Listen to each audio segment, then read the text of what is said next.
வேலின் நடுவே தனித்துவான வாசமாயிருக்கிற உமது சுதந்திரமான மந்தையாகிய உம்முடைய ஜனத்தே உமது கோலினால் மே தொருளோம் உமது கோலினால் மே தொருளோம் உமது கோலினால் மே தருளோம் உமது கோலினால் மே தருளோம்.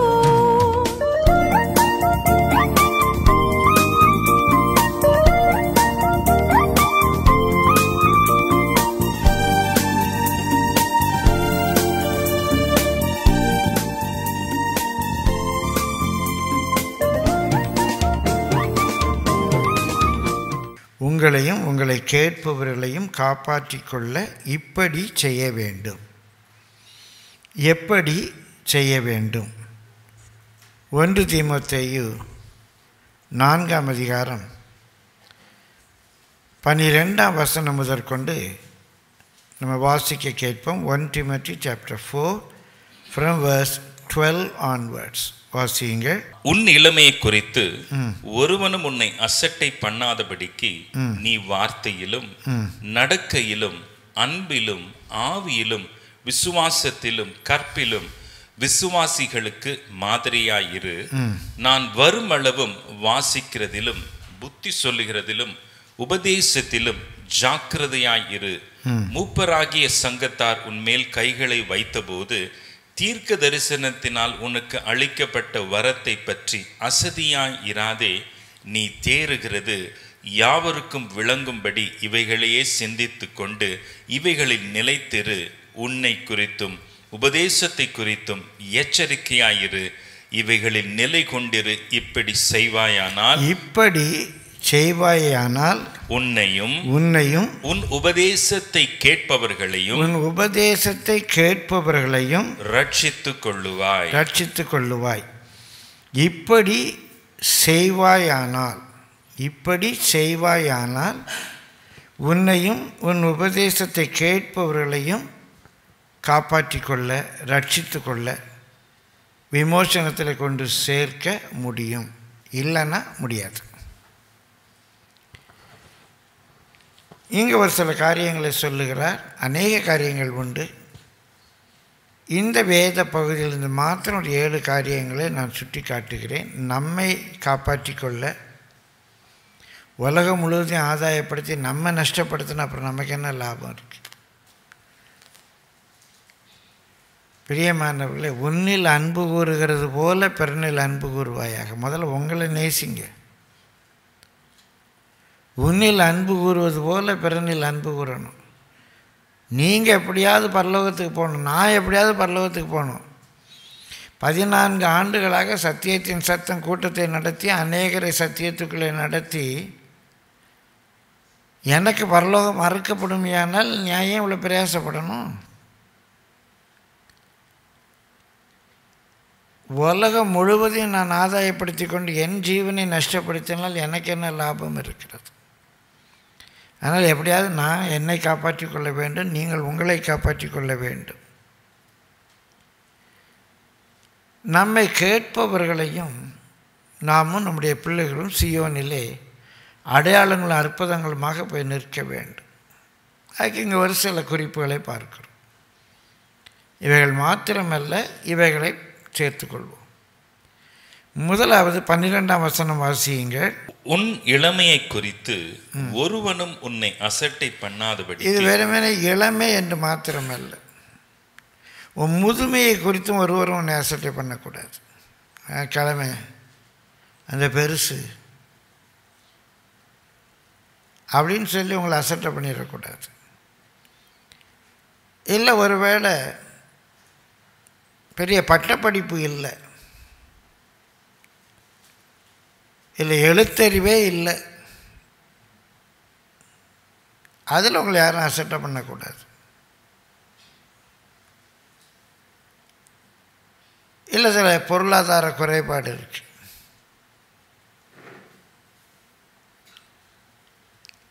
இல்லை சில செயல்பாடுகளில் குறைபாடு இருக்கு, இது ஒரு காரியம். இதனால் உங்களை யாரும் அசட்டை பண்ணக்கூடாது. ஒரு ஊழியர், உதவி ஊழியர், அவருக்கு குழந்தை பாக்கியம் கிடையாது. ஒரு பெரிய சபையின் பொறுப்பு அவர்கிட்ட வருது. யார் பொறுப்பெடுப்பா அப்படின்னு பேசும்போது ஒருத்தர் துணிஞ்சு ஒரு கமெண்ட் அடித்தார். என்ன கமெண்ட் அடித்தார்? அவரை நம்பி ஆண்டவர் குழந்தையே கொடுக்கல, அவர் எப்படி சபையை கொடுப்பார்? அப்படி சொன்னவர் கடைசி வரைக்கும் அவர் காலடியில் கிடந்தார். ஒரு குறை, அந்த குறை நிமித்தமாக யாரும் நம்மளை அசட்டை பண்ணக்கூடாது. இளமையாக இருக்கலாம், முதுமையாக இருக்கலாம், பட்டப்படிப்பு இல்லாமல் இருக்கலாம், பணக்குறைவு இருக்கலாம், செயல்பாட்டில் குறைகள் இருக்கலாம், இப்படி சில ஆசீர்வாத தடைகள் இருக்கலாம். அதனால் யாரும் உங்களை சட்டை பண்ணாமல் பார்க்கக்கூடாது. உன் இளமையை குறித்து ஒருவரும் உன்னை அசட்டை பண்ணாதபடிக்கு நீ வார்த்தையிலும் நடக்கையிலும் அன்பிலும் ஆவியிலும் விசுவாசத்திலும் கற்பிலும் விசுவாசிகளுக்கு மாதிரியாயிரு. விசுவாசிகளுக்கு மாதிரியாயிரு. அதை நம்ம தமிழில் வாசிக்கிறது போல் அதுலேயும் ஒரு பொருள் இருக்குது. மற்ற விசுவாசிகள், சபையில் உள்ள மற்றவர்களுக்கு நீங்கள் ஒரு எக்ஸாம்பிளாக இருங்க, ஒரு மாதிரியாக இருங்க. உங்களை அவங்க பின்பற்றணும்.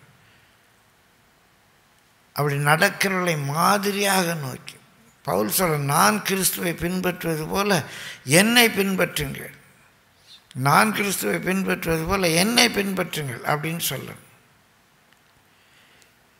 இன்னொரு மொழிபெயர்ப்பும் இருக்குது அதில். அப்படி மற்ற விசுவாசிகளுக்கு நீ ஒரு எக்ஸாம்பிளாக என்றல்ல, விசுவாசி என்பதற்கு நீ மாதிரியாயிரு. நீ கடவுளுடைய பிள்ளை, கடவுளுடைய ஊழியக்காரன் என்பதற்கு மாதிரியாரு. யாரும் அவங்க அசட்டை பண்ண முடியாது. அதுக்கு ஒரு 6 குறிப்பு சொல்லியிருக்கிறார். ரொம்ப அருமையான குறிப்பு. நம்பர் 1, திரும்ப வாசியுங்க. நீ வார்த்தையிலும். வார்த்தை என்றால் பைபிள் வேர்டு என்றால் அது அநேக மொழிபெயர்ல உன்னுடைய ஸ்பீச் அப்படின்னா பிரசங்கம் இல்லை. வார்த்தை, ஒரு வார்த்தை வெல்லும், ஒரு வார்த்தை கொல்லும். ஜீவனும் மரணமும் நாவின் மாறுத்திரத்தில் இருக்கிறது. அதில் பிரியப்படுகிறதன் பலனை அனுபவிப்பார்கள். எப்படிப்பட்ட வார்த்தையை பயன்படுத்துகிறோம்? நம்ம வார்த்தை கிருபை பொருந்திய வார்த்தையாக இருக்குதா? கிருபை பொருந்திய வார்த்தையாக இருக்குதா? உப்பினால் சாரமேற்றப்பட்ட வார்த்தையாக இருக்குது. எல்லாம் பைபிளில் இருக்குது. நான் வசனம் எடுத்து காட்டினேன், அது தனி பிரசங்கமாக போயிடும்.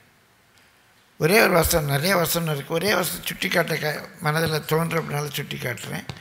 உன்னத பாட்டு 4:11 வாசியுங்க. Songs of Solomon 4:11.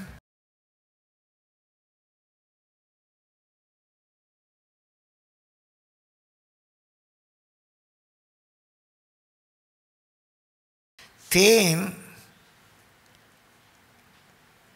வாய்க்கு மதுரம், வயிற்றுக்கு கசப்பு.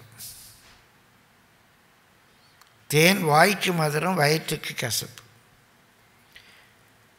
மருத்துவ ரீதியாக தேனுடைய சுவை, அதனுடைய தன்மை கசப்புத்தன்மை.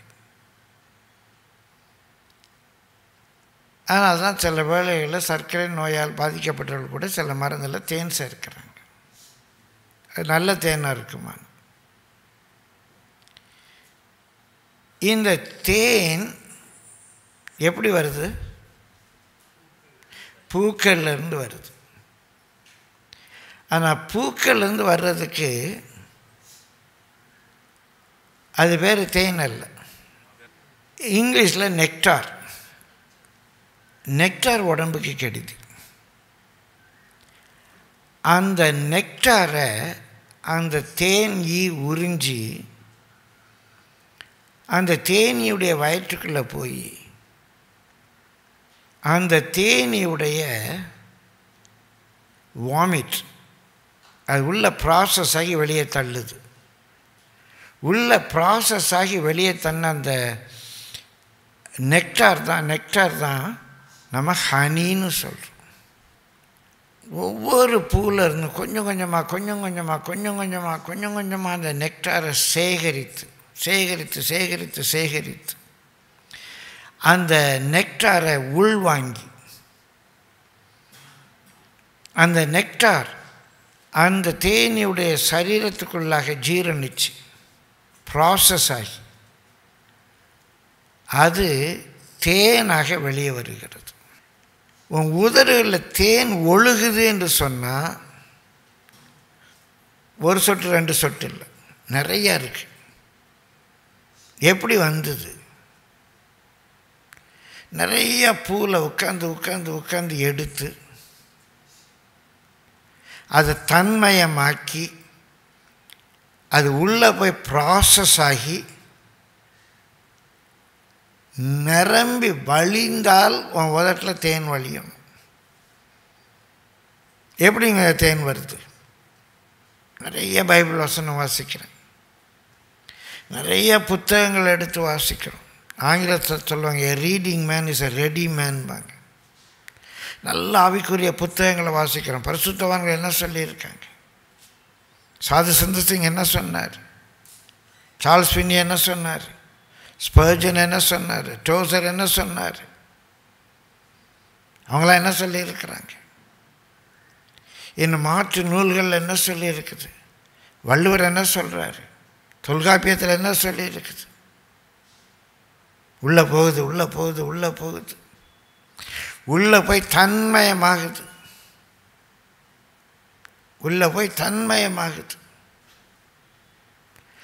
தன்மயமாகி பிரியமானவர்களே, என் இருதயம் நல்ல விசேஷத்தினால பொங்குது. என் நாவு விரைவாய் எழுதுகிறவனுடைய எழுத்தாணி. இப்போ வார்த்தை வருது. இந்த வார்த்தை எப்படி வந்தது? நிறைய பூவிலேருந்து அந்த மதுரம் போச்சுது. நிறைய பூவிலேருந்து அந்த நெக்டார் போச்சுது. வாசித்தீங்க, நிறைய வாசித்தீங்க. பிரமத நூல்களை வாசித்தீங்க, நன்னெறி நூல்களை வாசித்தீங்க, வேதத்தை வாசித்தீங்க, பரிசுத்தவான்களுடைய செய்தியை கேட்டீங்க. உள்ளே போகுது, எல்லாம் போய் தன்மயமாகுது, உங்களுக்குள்ளே ஜீரணிக்குது, அப்படியே வாயில் நிரம்பி பொங்குது. அந்த வார்த்தைகளை பேசுங்க. யாரும் உங்களை அசட்டை பண்ண முடியாது. சின்ன பையன் சொல்லிடுவாங்களா? பிரியமானவர்களே, என்னுடைய 22வது வயதில் பேச ஆரம்பித்தேன். கர்த்தருடைய பெரிய கிருபை. என்னை யாரும் அசட்டை பண்ணதாக எனக்கு நினைவே இல்லை. பண்ணியிருக்கலாம், தெரில. இன்று வரைக்கும் பேசிக்கொண்டிருக்கேன், 50 ஆண்டுகளுக்கு மேலாக. வெறும் பிரசங்கம் மாத்திரமல்ல, கவுன்சிலிங், ஷேரிங், மற்றவங்களோட பேசும்போது. அப்போ அந்த வார்த்தையில் தேன் ஒழுகணும். பாலுங்கிறது ஜீவன். இரத்தத்திலிருந்து தான் பால் வருது, ஜீவன். பாலும் தேனும் நாவின் கீழ் இருக்கணும். அப்போ இங்கே பார்க்குறோம், இது ஒரு குறிப்பெடுத்தாலே நேரம் ஆகிடும். உன் இளமையை குறித்து ஒருவரும் உன்னை அசட்டை, உன் முதுமையை குறித்து, இல்லை உனக்கு இருக்கிற ஒரு சின்ன குறையை குறித்து ஒருவரும் உன்னை அசட்டை பண்ணாதபடிக்கு உன்னுடைய வார்த்தைகள் கிருபை பொருந்திய வார்த்தைகளாக இருக்க வேண்டும். உப்பினாலே சாரமேற்றப்பட்ட வார்த்தைகளாக இருக்கணும், சத்திய வார்த்தைகளாக இருக்கணும். இது பிரசங்க வார்த்தைகள், சும்மா பேசும்போது உன் வார்த்தையிலும். 2வது நடக்கை, உங்களுடைய பிஹேவியர். உங்களுடைய பிஹேவியர். பழைய ஆங்கிலத்தில் கான்வர்சேஷன் இருக்கும், அது உரையாடல் அல்ல. நம்முடைய நடக்கை, எப்படி நடக்கிறோம், எப்படி உடுத்துகிறோம், எப்படி உட்கார்றோம், எப்படி எழும்புகிறோம், எப்படி ஒருத்தரை பார்த்து ஸ்மைல் பண்ணுறோம், எப்படி கை கொடுக்குறோம், இல்லை எப்படி வணக்கம் சொல்கிறோம், வீட்டில் எப்படி நடந்து கொள்கிறோம், சபையில் எப்படி நடந்து கொள்கிறோம். நடக்கை. ஆடை பாதி ஆள் பாதி. எப்படி உடுத்துகிறோம், தேவனுக்கு எப்படி கனம் செலுத்துகிறோம், சபையில் எப்படி உட்கார்ந்துருக்கிறோம். பிரியமானவர்களே, எங்கள் சபையில் சர்வீஸ் டைமில் சண்டே ஸ்கூல் கிடையாது. சர்வீஸ் டைமில் பிள்ளைகள் பெற்றோரோடு உட்கார்ந்துருக்கணும். பிள்ளைகள் பெற்றோரோடு உட்கார்ந்துருக்கணும். அதுக்கப்புறம் தனியாக தான் சண்டே ஸ்கூல். பிள்ளைங்க பெற்றோரோடு உட்காந்துருக்கணும். ஏன் தெரியுமா? பெற்றோர் எப்படி உட்காந்துருக்காங்கன்னு பிள்ளை பார்க்கணும். அப்பா ஆராதனை நேரத்தில் உட்காந்து வசனம் கவனிக்கிறாரா தூங்குறாரா பிள்ளை பார்க்கணும். ஆறாவது நேரத்தில் அப்பா ஃபோன் நோண்டிகிட்டு இருக்கிறாரா இல்லை பிரசங்கம் கேட்குறாரா பாட்டு பாடுறாரா பிள்ளை கவனிக்கணும். ஆறாவது நேரத்தில் பக்கத்தில் உட்காந்து பேசி சிரிச்சுக்கிட்டு இருக்கிறாரா பிள்ளை கவனிக்கணும். நடக்கையை பிள்ளை பார்க்கணும். சண்டே கிளாஸில் படிக்கிறத விட பிரசங்கத்தை கேட்டு படிக்கிறத விட நம்முடைய நடக்கையை பார்த்து நம்முடைய பிள்ளை படிக்க முடியும். வேதத்தில் இயேசு கிறிஸ்து பிரசங்கம் பண்ணும் போதெல்லாம் பிள்ளைங்களை தனியாக பிரித்து 2 பேதுரு 2 அப்போஸ்தலர் அனுப்பி நீங்கள் தனியாக சண்டே கிளாஸ் எடுங்க, பிள்ளைங்களுக்கு தனியாக எடுங்கன்னு இங்கே சொன்னாரா? சபை நேரத்தில் சண்டே கிளாஸ் நடத்துகிறதே குடும்பத்தை பிரிக்கிற மாதிரி இருக்குது. ஒன்றா உட்காரட்டும், ஒன்றா உட்காரட்டும். ஏன் குடும்பத்தை பிரிக்கிறீங்க? ஏசு அப்படி செய்யலையே, இல்லை பைபிள் அப்படி செய்ய சொல்லி போடலையே. ஞாயிற்றுக்கிழமை காணிக்கை எடுத்து முடித்தோடனே பெரியவங்கெல்லாம் அங்கே வாங்க, வாலிப பிள்ளைங்கள்லாம் அங்கே போங்க, சின்ன பிள்ளைங்கள்லாம் அங்கே போங்க, கலடு கட்டைகள்லாம் அங்கே போங்கன்னு பிரிக்கிறது அதாங்க சபை. இல்லை ஒன்றா உட்காரட்டு குடும்பமா.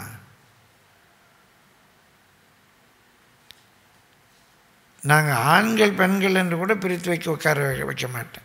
இருந்தால் இருக்கட்டும், அது ஒரு ஒழுக்கம், உங்கள் சபை ஒழுக்கமாக இருக்கும். குடும்பமாக உட்காரணும். நம்ம நடக்கையை பிள்ளைகள் பார்க்கணும். நம்முடைய நடக்கையை பார்த்து பிள்ளைகள் படிப்பதை விட வேறு சண்டேஸில் போய் என்னத்தை படித்து கழிச்சிட போகிறாங்க? நடக்கையில் மாதிரியார் யாரும் அசட்டை பண்ண மாட்டாங்க. உன்னுடைய வார்த்தையிலும் நடக்கையிலும், மூன்றாவது அன்பிலும். அன்பு என்று சொன்னால் அடிக்கடி சொல்லி இட்ஸ் அ கைனட்டிக் வேர்ப். அன்புங்கிறது I love you I love யூன்னு சொல்கிறது அன்பே இல்லை. அன்பு கிரியை செய்யும். கர்த்தருடைய பரிசுத்த நாமத்துக்கு மகிமை உண்டாகுது. அன்பாக இருக்கிறதுனால பிரயோஜனம். ஐயோ பசங்க ரொம்ப அன்பாக இருக்கேன், ஐயோ பசங்க ரொம்ப அன்பாக இருக்கேன் அப்படின்னு உருகி உருகி சொல்கிறதுனால யாருக்கும் எந்த பயனும் கிடையாது. அன்பாக இருக்கேன் அன்பாக இருக்கேன்னு சொல்கிறதுனால யாருக்கும் எந்த பயனும் வராது. அன்பு செய்யணும். தேவன் பரலோகத்தில் வந்து அவங்ககிட்ட அன்பாக இருக்கேன் அன்பாக இருக்கேன் அன்பாக இருக்கேன்னு சொன்னால் நமக்கு என்ன பிரயோஜனம்? அவர் அன்பு செய்கிறார். தன்னையே பலியாக ஒப்பு கொடுத்தார். அதான் ஃபாதர் பாடும்போது கூட அன்பு செய்வோம்னு பாடுவார். வெறும் அன்பாக இருப்பதல்ல. இப்போ அன்பின் கிரியைகள் ஏதோ செய்துகிட்டே இருக்கணும். நம்ம அவங்களை நேசிக்கிறோம் அப்படிங்கிறது தெரியணும். கணவன் மனைவி பெற்றோர் பிள்ளைகள் சபையில் ஊழியக்காரங்க விசுவாசிங்க நம்மையும் நம்மை கேட்பவர்களையும் நம்ம ரட்சித்து கொள்ள வேண்டும் என்றால் அன்பின் கிரியைகள் இருக்கணும். ஒரு தியாகத்தோடு இயேசு சிலுவையில் பலியானது போல் அங்கே ஒரு சின்ன ஒரு பெயின் இருக்கணும். அவங்களுக்கு என்ன தேவைன்னு பார்த்து செய்யணும். தொடர்ந்து செய்துகிட்டே இருக்கணும். வார்த்தையிலும் நடக்கையிலும் அன்பிலும், நான்காவது உங்கள் ஸ்பிரிட். வஞ்சகாவி இருக்கா, மாய்மால் ஆவி இருக்கா, பெருமையின் ஆவி இருக்கா, பொறாமையின் ஆவி இருக்கா, விபச்சார ஆவி இருக்கா, என்ன ஆவி இருக்கு? பரிசுத்த ஆவியில் நம்ம ஆவி எப்படி இருக்கு? ஆவியில் வைராக்கியம் கொண்டு ஆவியில் களி கூர்ந்தார், ஆவியில் கலங்கினார். ஏன் ஆவி எப்படி இருக்கு?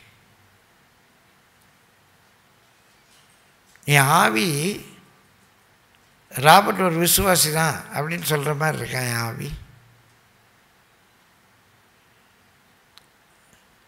என்னுடைய அந்த எனர்ஜி இதே ஒரு தனி பிரசங்கம். உங்களை ஒருவரும் அசட்டை பண்ணக்கூடாது என்று சொன்னால் உங்களுக்குள்ள என்ன ஆவி இருக்கு? உங்கள் ஆவியை சோதித்து பாருங்கள். ஏசு சொல்கிறார், நீ என்ன ஆவி உடையவர்? எலியா சொன்ன மாதிரி அப்படியே பரத்துலேருந்து ஒரு அக்கினி இறக்கி இவங்களெல்லாம் எரிச்சு போட்டுறோமா? ஊழியத்துக்கு விரோதமாக யாரோ வர்றாங்க, அவங்கள ஆண்டவர் அடிச்சிடணுமா? என்ன ஆவி இருக்கு? ஆண்டவரே என் சத்துருக்களை சங்கரிப்பீர் சொல்லியிருக்கிறியா? இவங்களாம் சங்கரி ஆண்டவர். ரைட் சார், என்ன ஆவி இருக்கு உனக்குள்ள? உன் ஆவி எப்படி இருக்கு? அவங்கள மன்னிக்கிற ஆவி இருக்கா? அவங்களுக்காக ஜெபிக்கிற ஆவி இருக்கா? அவங்கள ஆசீர்வதிக்கிற ஆவி இருக்கா? பரிசுத்த ஆவி இல்லை. உங்கள் ஆவி எப்படி இருக்கு? என்னை சபிக்கிறவர்களை ஆசீர்வதிக்கிற ஆவி எனக்கு இருக்கா?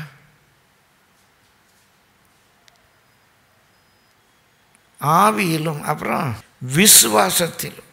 நம்ம விசுவாசம் அப்படிங்கிற ஒரு அடையாளம் இருக்கா? என்னை அழைத்தவர் கர்த்தர். நிறைய சம்பவங்கள் உண்டு. ஒரு சம்பவம், ஒரு நாள் ஒருத்தர் வந்தார், வந்து அந்த காலம் ஃபோட்டோஸ்லாம் எடுத்து வந்தார். ஐயா, நான் விசுவாசத்தில் தான் ஊழியம் செய்கிறேன்யா. நான் சொன்னேன், நான் என்ன அவிசுவாசத்திலே செய்கிறேன்? இல்லை, நான் விசுவாசத்தில் தான் ஏன் ஊழியம் செய்கிறேன். ரொம்ப பாவமாக சொல்கிறார். நான் விசுவாசத்தில் தான் ஊழியம் செய்கிறேன். நான் விசுவாசத்தில் ஊழியம் செய்கிறேன். அவரும் கொஞ்சம் படத்தெல்லாம் காட்டினார். இந்த மாதிரி ஒரு பில்டிங்லாம் கட்டிக்கிட்டுருக்கோம் ஐயா. சரி, கட்டுங்க. இல்லை, நீங்கள் ஏதாவது உதவி செய்ய முடியுமா? நீங்கள் பில்டிங் கட்டுறீங்க, நீங்கள் தான் விசுவாசத்தில் செய்கிறீங்களே, கர்த்தர் செய்வார். சுருக்கமாக சொல்கிறேன், பேசி பேசி கடைசியில் சரியா ஒரு 10 ரூபா இருந்தால் கொடுங்க. நான் சொன்னேன், நீங்கள் 10 ரூபா கேட்பீங்கன்னு தெரிஞ்சு உங்களை உள்ளே விட்டுருக்க மாட்டாங்கன்னு. 10 ரூபா கேட்பீங்கன்னு தெரிஞ்சால் உள்ளே விட்டுருக்க மாட்டாங்க. விசுவாசிக்கிறோமா உண்மையாண்டவரை? என்னை அழைத்தது கர்த்தர். நமக்கு இருக்கிற பேர் என்ன? நமக்கு இருக்கிற பேர் என்ன? விசுவாசியா? ஒரு நாள் ஒரு பாஸ்டர் அவரை இன்ட்ரடியூஸ் பண்ணும்போது, இவர் நல்ல பிலீவருங்க அப்படின்ட்டாங்க. ஒன்றும் நான் பிலீவர்லாம் இல்லை, நான் பாஸ்டர் அப்படின்னார். அப்போ தான் எனக்கு தெரியும் பாஸ்டர்ஸ்லாம் பிலீவர்ஸ் இல்லைன்னு சொல்லி. பாஸ்டர்ஸ்லாம் யாரும் இல்லையா, பிலீவர்ஸ் இல்லைன்னு அப்போ தாங்க தெரியும் எனக்கு. பிலீவர்னா பதறி அடித்து சொல்ல, இல்லை இல்லை நான் பிலீவர், நாங்கள்லாம் பிலீவர் இல்லை. என்ன அநியாயமாக இருக்குது.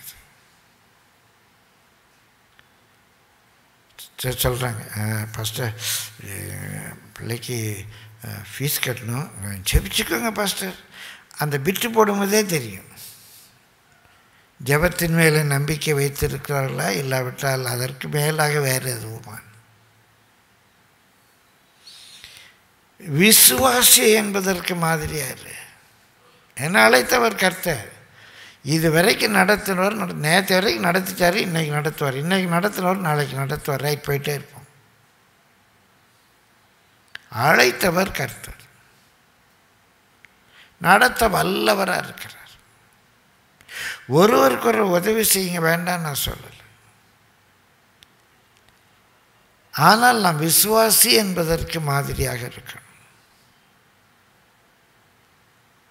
எல்லா சூழ்நிலையிலும் விசுவாசத்திலும், அடுத்தால கற்பிலும், ரொம்ப ரொம்ப ரொம்ப முக்கியமானது. ஆண் பெண் உறவில் எப்படி ஒரு பெண்களோட பழகிறார், எப்படி ஒரு ஆண்களோட பழகிறார், அந்த ரிலேஷன்ஷிப் எப்படி இருக்கு, அதை தொடர்ந்து பவுல் தீமோத்தேயுக்கு எழுதும்போது 5ஆம் அதிகாரம் என்று நினைக்கிறேன், பாலிய ஸ்திரீகள்கிட்ட எப்படி நடக்கணும், வயோதிப ஸ்திரீகள்கிட்ட எப்படி நடக்கணும், அவங்கள தாய் மாதிரி நினச்சிக்கோ, சகோதரி மாதிரி நினச்சிக்கோ. நம்முடைய வாழ்க்கையில், குறிப்பாக ஊழியருடைய வாழ்க்கையில் யாரும் நம்மளை அசட்டை பண்ணக்கூடாது என்றால் ஒரு மாதிரி இருக்க வேண்டும். அவர் ரொம்ப கருப்புள்ளவன். ஒரு வீட்டுக்கு விசிட்டிங் போனால் எப்படி போவார், எந்த நேரத்தில் போவார், ஒரு வேளை இங்கே யாரும் இருக்க மாட்டீங்க, ஒரு ஊழியக்காரன் இந்த நேரத்தில் போனால் வீட்டில் யாரும் இருக்க மாட்டாங்க, கணவன் இருக்க மாட்டார், பிள்ளைகள்லாம் இருக்க மாட்டாங்க அப்படின்னு நேரம் பார்த்து ஹவுஸ் விசிட்டிங் போகிறான்னா அவனை விட ஒரு பொறுக்கி விபச்சாரக்காரன் ஏன் இருப்பான்? நான் வார்த்தையே கண்ணியத்தோடு சொல்லுகிறேன். அப்படி ஒரு நேரம் தேடி இப்போ போனால் வீட்டில் யாரும் இருக்க மாட்டாங்க, பிள்ளைங்க ஸ்கூலுக்கு போயிருப்பாங்க, அவர் வேலைக்கு போயிருப்பாருன்னெலாம் தேடி ஒருத்தன் ஜபத்துக்கு போனான்னா அவனை விட ஒரு பொறுக்கி விபச்சாரக்காரன் யார் இருக்க முடியும்? அப்படி இருக்காங்களா இல்லையா? கற்பு இருக்கா? வீட்டில் மனைவி 3 நேரம் சமைச்சு கொடுக்குறா, செவன் கூட பண்ணாமல் அள்ளி திங்கிறான். அடுத்த வீட்டில் ஒரு காஃபி, ஐயோ இப்படி காஃபியே நான் குடித்ததில்லை, என்ன நல்லா இருக்கு. அந்த காஃபி குடிக்கும் போதே கொஞ்சம் ஜொல்லு விட்டுட்டு குடிக்கிறது அருவருப்பாக இருக்கு, அருவருப்பாக இருக்கு. தயவுசெய்து மன்னித்துக் கொள்ளுங்க, கண்ணியத்தோடு தான் சொல்லுகிறேன். ஊழியக்காரர்கள் கற்பிலை மாதிரியாக இருக்க வேண்டும். இப்படி செய்தால் உன்னையும் உன்னை கேட்பவர்களையும் நீ ரட்சித்துக் கொள்வாய். இப்படி செய்தால் உன்னையும் உன்னை கேட்பவர்களையும் நீ ரட்சித்துக் கொள்வாய். சொல்லணும்னு ஒரு மனதில் ஒரு எண்ணம் வர்றதுனால சொல்கிறேன். சொல்லியிருப்பேன் முன்னால், நடந்த சார் நிறைய கதை உண்டு. ஒரு கிறிஸ்தவ ரிசார்ட், கிறிஸ்தவங்க தங்குற இடம், அங்கே நம்ம கேம்ப்ஸ் எல்லாம் நடத்துகிற ஒரு இடம். அங்கெல்லாம் முன்பதிவு செய்து தான் போகணும். ராத்திரி ஒரு பாஸ்டர், நான் சொல்ல மன்னித்து கொள்ளுங்க, ஜிப்பா வேஷ்டி, நான் ஜிப்பா வேஷ்டிக்கு விரோதம் இல்லை, நான் இப்போவும் ஜிப்பா வேஷ்டி போட்டுருவேன். ஜிப்பா வேஷ்டி ஒரு பெண்ணோட போகிறார் மகாபலிபுரத்தில். அந்த தங்குற இடத்துல போய் கேட்குறா, அவங்க இல்லைங்க நீங்கள் முதல்ல ரிஜிஸ்டர் பண்ண, இல்லை நான் தெரியாமல் வந்துட்டேன், இப்போ நைட்டில் கண்டிப்பாக போக இடம் இல்லை அப்படி இப்படின்னு சொல்லி. கொஞ்சம் வயதானவன், அந்த அம்மாவுக்கு நடுத்தர வயது. ரொம்ப ரெக்வெஸ்ட் பண்ணுறார். அவருடைய நிலைமையை பார்த்துட்டு ராத்திரி எங்கே அவரை வெளியே அனுப்புறது, சரின்னு ரூம் கொடுத்துட்டாங்க. அங்கே மேனேஜராக இருக்கவங்களுடைய உறவினர் ஒருவர் இங்கே சென்னையில் மரித்து போகிறாங்க. அந்த மரணத்துக்கு அந்த மேனேஜர் மனைவி வர்றாங்க. அந்த ஃபியூனரல் சர்வீஸ் ஆரம்பிக்கணும். பாஸ்டர் வர்றான்னு வெயிட் பண்ணுறாங்க. பாஸ்டர் வர்றாரு, பாஸ்டருடைய மனைவியும் வர்றாங்க. இந்த அம்மாவுக்கு பார்த்தோன்னே அப்படியே ஷாக் ஆகிடுச்சு. அன்றைக்கு ராத்திரி ரூம் கேட்டு வரும்போது பாஸ்டரோட வந்த பெண் வேறு, அதே பாஸ்டர் தான். ஆனால் இன்றைக்கி பாஸ்டருடைய மனைவியாக ஃபியூனரல் சர்வீஸ்க்கு வர்றவங்க வேறு. இவங்களுக்கு இருப்பு நடந்தது. இருப்பு கொள்ளலை. ஃபியூனரல் சர்வீஸ் முடிஞ்சோன்னு அந்த பாஸ்டர்கிட்ட ஓடுறாங்க. பாஸ்டர் அன்னைக்கு கூட வந்தது, ஊழியக்காரர்களை பற்றிலாம் பேசாத, சாபம் வரும் சொல்லிட்டு விறுவிறுன்னு போயிட்டார். ஊழியக்காரரை பற்றிலாம் பேசாத, சாபம் வரும். பிரியமானவர்களே, இந்த செய்தியை நேரில் அறிந்த ஒருவர் என்னிடத்தில் பகிர்ந்து கொண்டார். இன்றைக்கி ஊழியக்காரர்கள் நம்ம யாரும் அசட்டை பண்ணக்கூடாது என்று சொன்னார். இங்கே சொல்லப்பட்டபடி நம்முடைய வார்த்தையில், நம்முடைய நடக்கையில், நம்முடைய ஆவியில், நம்முடைய அன்பில், நம்முடைய கற்பில், எல்லாவற்றிலும் நாம் கர்த்தருடைய ஊழியக்காரன் என்பதற்கு ஒரு மாதிரியாக இருக்க வேண்டும். விசுவாசிகளுக்கு நம்முடைய வாழ்க்கை ஒரு மாதிரியாக இருக்க வேண்டும். அது மாத்திரமல்ல, நான் கர்த்தருடைய ஊழியக்காரங்களுக்கு இதான் மாதிரி அப்படின்னு நம்ம வாழ்க்கை இருக்கும். அப்படி இருக்குமானால் நம்மையும் நம்மை கேட்பவர்களையும் நாம் ரட்சித்து கொள்ள முடியும். 2வது குறிப்பு 13ஆம் வசனம் வாசியுங்கள். நான் வருமளவும் வாசிக்கிறதிலும் புத்தி சொல்லுகிறதிலும் உபதேசத்திலும் ஜாக்கிரதையாயிரு. அங்கே பவுல் தீமோத்தேயுக்கு சொல்கிறார், நான் வருமளவும். நம்ம கர்த்தர் வருமளவும் இல்லை, நம்ம ஊழிய காலம் முழுவதும் நல்லா வாசிக்கணும். வாசிக்கிறதுல ஜாக்கிரதையாக இருக்கும். நீ நிறைய வாசிக்கலாம், ஆனால் வாசிக்கிறதுல ஜாக்கிரதையாக இருக்கும். பைபிள் என்ன சொல்லியிருக்கு, வேதம் என்ன சொல்லி, சத்தியம் எது? அதேமாதிரி பிரசங்கங்களை இந்த நாட்களில் வாசிக்கிறதில்ல, நிறைய யூடியூப்பில் பிரசங்கம் கேட்குறீங்க. ஜாக்கிரதையாக இருக்கு. நமக்குள்ள ஒரு கன்விக்ஷன் இருக்கணும், நமக்குள்ள ஒரு வெளிப்பாடு இருக்கணும். வாசிக்கிறதுல ஜாக்கிரதையாக இருங்க. 2வது புத்தி சொல்லுகிறதுல, அதோட புத்தி சொல்கிறோம்.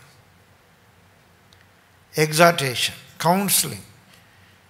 கவுன்சிலிங்கிறதே தனி ஊழியம். நான் கவுன்சிலிங்கை பற்றி நிறையா படிச்சிருக்கிறேன். ஆங்கிலத்தில் ஒரு சொற்றொடர் சொல்லுவாங்க, ரெமெடி இஸ் worse than மெலடிம்பாங்க.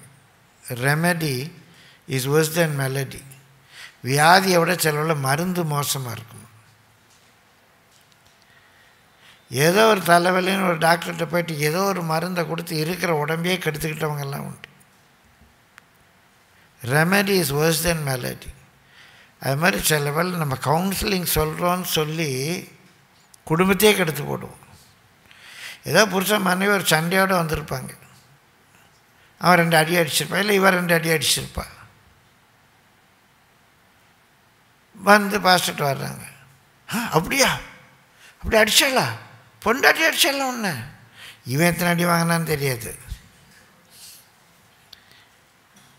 எப்படி அவளோட நீ வாழ்கிற, அப்படி ஒன்று சொல்லிட்டாரு, எப்படிம்மா நீ இவனோட வாழ்கிற? இப்படி கொஞ்ச நேரம் இந்த ஆள் கேட்டதில் கவுன்சிலிங் வந்தவங்க டைவர்ஸ் பண்ணுற தீர்மானத்தோடு போகிறாங்க. கவுன்சிலிங் வரலன்னா ஒழுங்காக அவங்க 2 நாளில் சேர்ந்துருப்பாங்க. இவன் கவுன்சிலிங் சொல்கிறேன்னு சொல்லி இந்த குடும்பத்தையே பிரிச்சிடுவான். அப்போ புத்தி சொல்கிறதுல ரொம்ப ஜாக்கிரதையாக இருக்கணும்.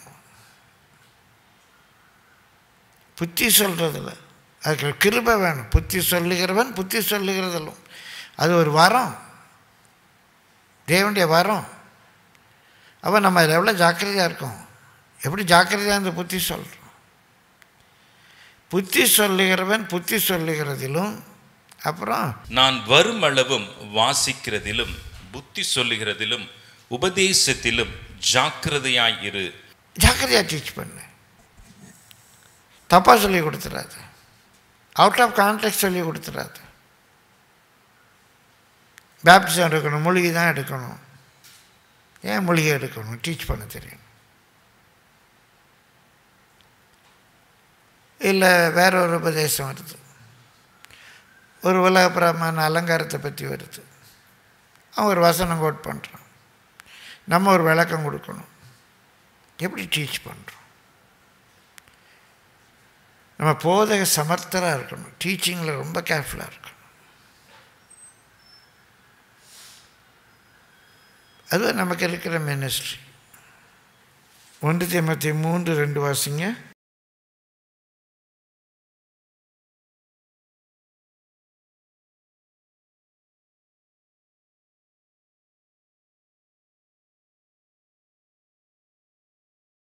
ஒன்றாம் வசனத்தை வாசிச்சிருங்களேன்.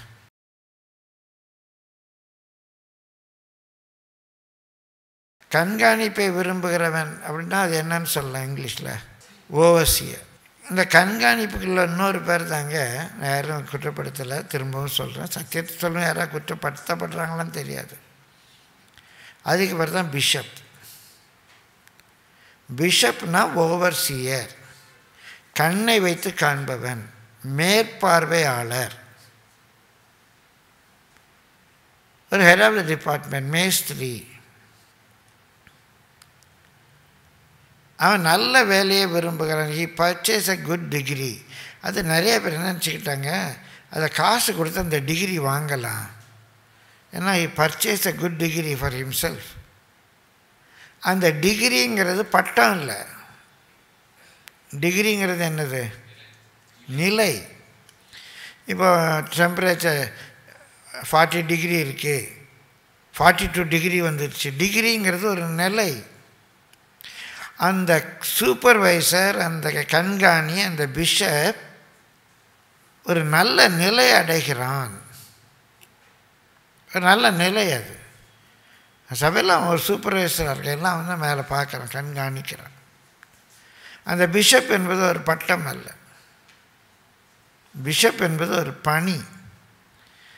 இன்றைக்கி அந்த வேலை பட்டம் ஆகிடுச்சு. அதில் வந்து பிஷப்னால் அது வந்து ஒரு 20,000 30,000 கொடுத்தா பிஷப் பட்டம் கிடைக்குது. அப்புறம் ஆர்ச் பிஷப் இருக்குது. அது பட்டம் அல்ல, காசு கொடுத்து வாங்கிறது. பர்ச்சேஸை பைபிளில் போட்டிருக்கையா, he purchase a good degree. அதனால் பர்ச்சேஸ் பண்ணிக்கலாம், காசு கொடுத்து வாங்கிக்கலாம். அந்த பர்ச்சேஸுங்கிறது காசு கொடுத்து வாங்கிறது இல்லை. அவன் நல்ல நிலையை அடைகிறான். பிரியமானவர்களே, அவனை குறித்து என்ன சொல்லியிருக்குது? அவன் வாசிங்க 2ஆம் வசனம்.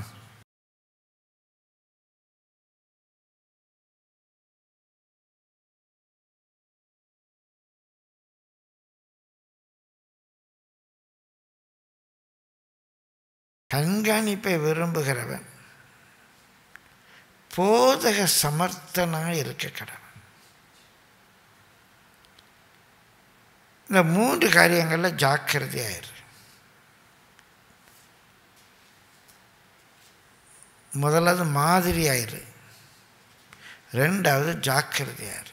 ரொம்ப அருமையான டீச்சிங்க. எதுலெல்லாம் ஜாக்கிரதையாக இருக்கணும்? வாசிக்கிறதில்ல. இல்லைன்னா இன்றைக்கி நிறைய பிரசங்கம் கேட்குறதில்ல. ஜாக்கிரதையாக கேளுங்க. எல்லாத்தையும் வாசிட்டு எல்லாத்தையும் வாசிங்க. ஆனால் உங்களுக்கு சத்தியத்தை கொடுத்த தெளிவு இருக்கணும். ஜாக்கிரதையாக வாசிங்க. ஜாக்கிரதையாக மற்ற பிரசங்களை கேளுங்க. வாசிக்கிறதிலும் மற்றவங்களுக்கு எக்ஸாட் பண்ணும்போது, புத்தி சொல்லும்போது, ஆலோசனை சொல்லும்போது ஜாக்கிரதையாக இருங்க. நீங்கள் சொல்கிற ஆலோசனை தீர்வை கொடுக்கணும். முன்னிலைமையிலும் பின்னிலைமை கேடுன்னு சொல்லி வந்துடக்கூடாது. 3வது டீச் பண்ணுற ஒரு டாக்டரினோ ஏதோ ஒன்று டீச் பண்ணுறதுக்கு நல்ல எடுத்துக்காட்டுகளை சொல்லி சரியான சத்தியத்தை டீச் பண்ணுறதில் ஜாக்கிரதையாக இருங்க. சரி, 3வது குறிப்புக்கு போவோம். 14ஆம் வசனம் வாசியுங்க. மூப்பராகிய சங்கத்தார் உன்மேல் கைகளை வைத்தபோது தீர்க்க தரிசனத்தினால் உனக்கு அளிக்கப்பட்ட வரத்தை பற்றி அசதியாய் இராதே. உனக்கு கிடைத்திருக்கிற வரத்தை பற்றி, ஏதோ ஒரு வரங்கிறத தந்திருக்கிறார். பிரசங்கிற வரம் தந்திருக்கார், பாட்டு பாடுற வரம் கொடுத்துருக்கார், ஒரு வரம் கொடுத்துருக்கார். அந்த வரத்தை குறித்து நெக்லிஜென்ட்டாக இராது. அந்த வரத்தை குறித்து நெக்லிஜென்ட்டாக இராது. பிரசங்கம் வரம் இருக்கா, எங்கே கூட்டாலும் பிரசங்கம் பண்ணுங்க. ஆண்டவர் போகாதேன்னு சொன்னால் ஒழிய.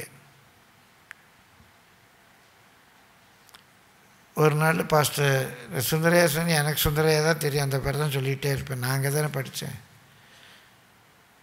சுந்தரையா அங்கேருந்து ஒரு ஊழியக்காரர் காஞ்சிபுரத்தில் ஒரு சின்ன கூட்டம் அங்கே பேச சொல்லியிருக்கார். இந்த ஊழியக்காரர் நிறைய எங்கள் வீட்டுக்கு அண்ணா ஐயா நான் அங்கே போய் பிரசங்கம் பண்ண சொல்கிறாருண்ணா. சத்தியம் என்ன பிரச்சனை? 6 பேர் கூட வரமாட்டாங்க, நான் அங்கே போய் என்னென்ன பேசுகிறதுன்னார். 6 பேர் கூட வரமாட்டாங்க, அங்கே போய் என்னென்ன பேசுகிறதுன்னார். நான் சிரிச்சுட்டே அவர்கிட்ட கேட்டேன், 6 பேருக்கே பேசுறதில்ல, நீ 1000 பேருக்கு எப்படி தம்பி பேசுவேன்னு. 1000 பேர் 6 பேருக்கே என்ன பேசுறதுன்னு தெரியல, அவர் 1000 பேருக்கு எப்படி பேசுவார்? பிரியமானவர்களே, எனக்கு நெல்லை மாவட்டத்தில் ஒரு கூட்டம் ஒழுங்கு பண்ணியிருக்காங்க. அப்போல்லாம் நான் உலகத்தில் வேலை பார்க்கும்போது பாளையங்கோட்டிலேருந்து ஒரு 30 கிலோமீட்டர் தூரத்தில் உள்ள ஒரு கிராமம். பைக்கில் கூப்பிட்டு போகிறாங்க. ஏன்னா 77 78 அந்த காலகட்டமாக இருக்குது. எனக்கு 26 27 வயசு இருக்கும்.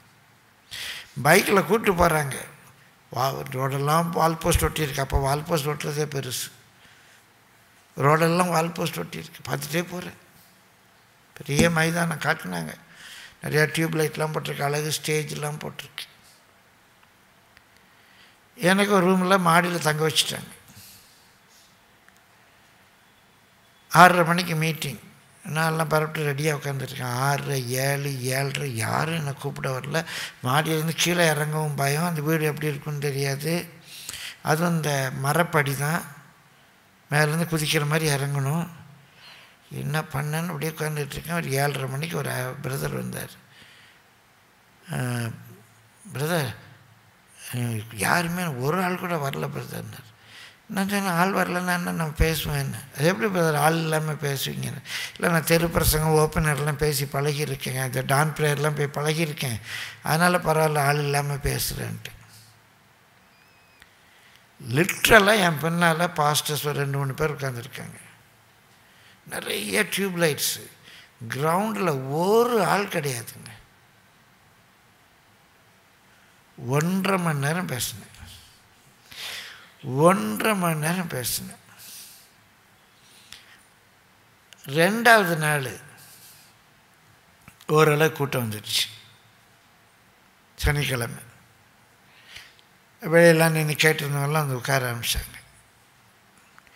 2வது நாள் கூட்டம் முடிஞ்சோடனே ஒரு 3-4 பெண்கள் வந்தாங்க, சிஸ்டர்ஸ். அவங்க ஒரு ஸ்கூலில் டீச்சர். அவங்க தெரியாமல் இந்த ஊர் பஸ் ஸ்டாப்பில் இறங்கிட்டாங்க. பக்கத்து ஊருக்கு போக வேண்டியவங்க. பெரிய சாட்சி. இறங்கணும். இங்கே பார்த்தா மீட்டிங்களுக்கு அடுத்த பஸ் 8 மணிக்கு தான் வரும். அதனால் மீட்டிங்கில் வந்து உட்காந்தோம். ரொம்ப நல்லா இருந்துச்சு. ஆண்டருக்கே எங்களை ஒப்பு கொடுத்துட்றோம். அன்றைக்கி ஞானஸ்தானத்தை பற்றிலாம் பேசினா சிஎஸ்ஐ பின்னணி அவங்க ஒப்பு கொடுத்துட்றோம் அப்படிலாம் சொல்லிவிட்டு நாளைக்கு கண்டிப்பாக வரோன்ட்டு போயிட்டேன். அடுத்த நாள் கிரவுண்டில் செம கூட்டம், ஃபுல். அதுக்குள்ளே பாளையங்கோட்டிலேருந்துலாம் பஸ் வச்சுலாம் ஆட்கள் வந்துட்டாங்க. என் கண் அந்த 3 டீச்சரை தேடுது. 3 டீச்சர்ஸ் வரல. மீட்டிங்லாம் முடிஞ்சு போச்சு. அவங்க 3 பேர் வரல. அவங்க ஒரு பக்கத்தில் உள்ள தேவர் குளங்கிற ஒரு ஊர்லேருந்து வந்தாங்க. ரொம்ப மனசுக்கு வேதனை. ஒரு மாதம் கழித்து அந்த பாஸ்டர்கிட்டருந்து எனக்கு ஒரு லெட்டர் வருது. பாஸ்டர், நீங்கள் பேசும்போது 2வது நாள் தேவர் குளத்துலேருந்து 3 டீச்சர்ஸ் வந்து ஒப்பு கொடுத்தாங்க. அவங்க ஞாயிற்றுக்கிழமை வர முடியலை. ஆனாலும் இப்போ அந்த மீட்டிங் வச்சுருந்தாங்க இல்லையா, அந்த பாஸ்டர் வச்சு அவங்க ஊரில் ஒரு மீட்டிங் வச்சாங்க.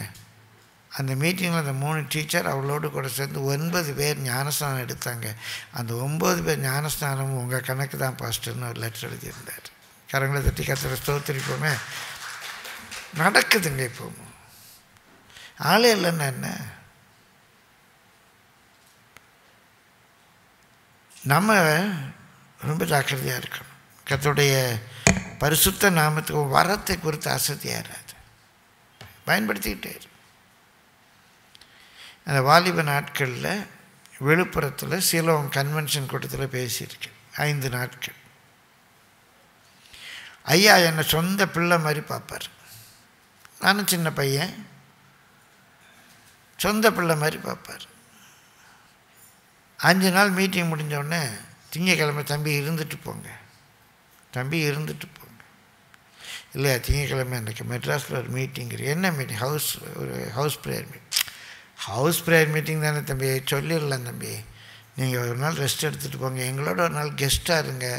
நான் ரொம்ப கட்டாயப்படுத்துகிறேன். இல்லை கண்டிப்பாக நான் அந்த மீட்டிங் போனேன், தயவுசெய்து மன்னிச்சுக்கோ.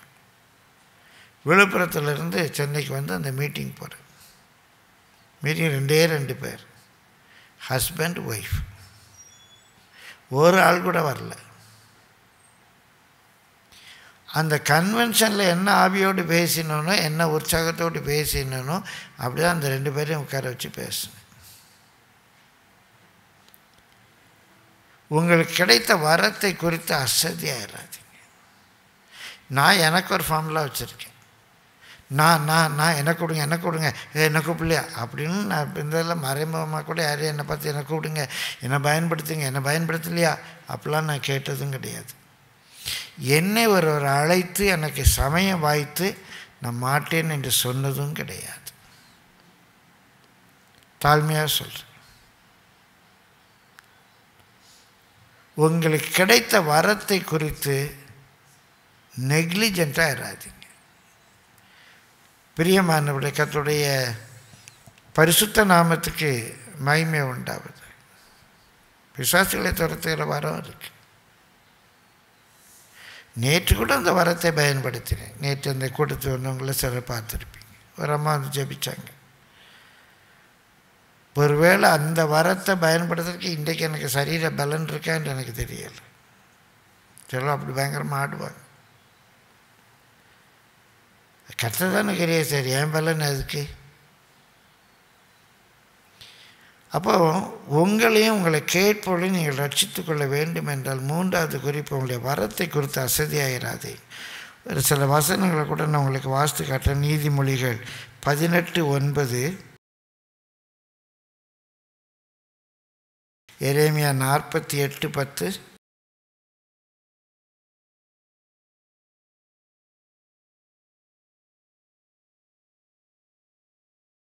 கர்த்தருடைய வேலையை அசதியாய் செய்கிறவன் சபிக்கப்பட்டவன், இரத்தம் சிந்தாதபடிக்கு தன் பட்டயத்தை அடக்கி கொள்ளுகிறவன் சபிக்கப்பட்டவன். இந்த வசனத்தை சொன்னால் அவங்க அப்செட் ஆயிடுவாங்க, இந்த வசனத்தை சொல்லக்கூடாது, அவங்க காணிக்க நின்று போயிடும் அப்படின்னு சொல்லி ஒரு வசனத்தை சொல்லாதபடிக்கு பட்டயத்தை பிரயோஜனப்படுத்தாமல் தெரிஞ்ச சத்தியத்தை சொல்லாமல் மறைச்சி வைக்கிறவன் சபிக்கப்பட்டவன். சபிக்கப்பட்டவன் பரலோகத்துக்கு போவானா? தன் வேலையை அசதியாய் செய்கிறவன் சபிக்கப்பட்டவன். யுத்தத்தில் இரத்தம் சிந்தாதபடிக்கு பட்டயத்தை அடக்கி வைக்கிறவன் சபிக்கப்பட்டவன். தைரியமாக வசனத்தை சொல்லணும், இரத்தம் சிந்தணும், கிழிக்கணும். சும்மா சாரமற்ற சாந்தை பூச்சிட்டு போகக்கூடாது, சீல் பிதுக்கணும். கர்த்தருடைய பரிசுத்த நாமத்துக்கு மகிமை. 4வது 15ஆம் வசனத்துக்கு வாருங்க. நீ தேறுகிறது யாவருக்கும் விளங்கும்படி இவைகளையே சிந்தித்து கொண்டு இவைகளில் நிலைத்திரு.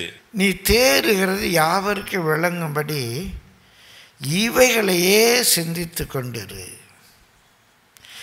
இவைகளையே சிந்தித்து கொண்டிரு அப்படிங்கிறது பிரியமானவர்களே ரிவால்விங் அரவுண்ட் அப்படின்னு மூலமொழி. இதையே சுற்றி சுற்றி வா. என் இளமையை குறித்து ஒருவர் அசட்டை பண்ணாதபடிக்கு, என் வார்த்தையில் நான் ஜாக்கிரதையாக இருக்கணும், மாதிரியாக இருக்கணும், என் விசுவாசத்தில் மாதிரியாக இருக்கணும், நான் வாசிக்கிறத குறித்து ஜாக்கிரதையாக இருக்கணும், மற்றவங்களுக்கு புத்தி சொல்கிறதில் ஜாக்கிரதையாக இருக்கணும், என் வரத்தை குறித்து நான் அசதியாக இருக்கக்கூடாது. இந்த தாட்டே உனக்கு சுற்றி சுற்றி வரணும். இதுதான் நம்முடைய சிந்தையாக இருக்க வேண்டும், மைண்ட் செட்டாக இருக்கணும், தாட் ப்ராசஸாக இருக்கணும். எப்படி இன்னும் நிறைய ஆத்மாக்களை சேர்க்கலாம், எப்படி சபையை இடித்து பெருசாக கட்டலாம்,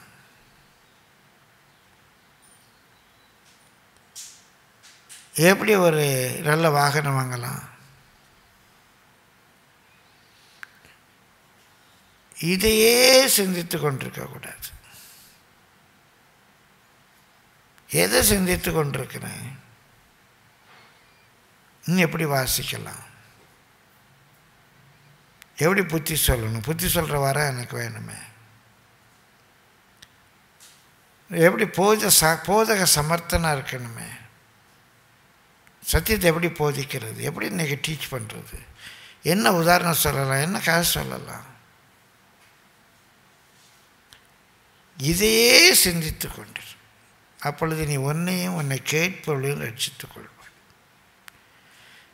நம்ம 12, 13, 14 வசனங்களில் பார்த்த அந்த குறிப்புகளை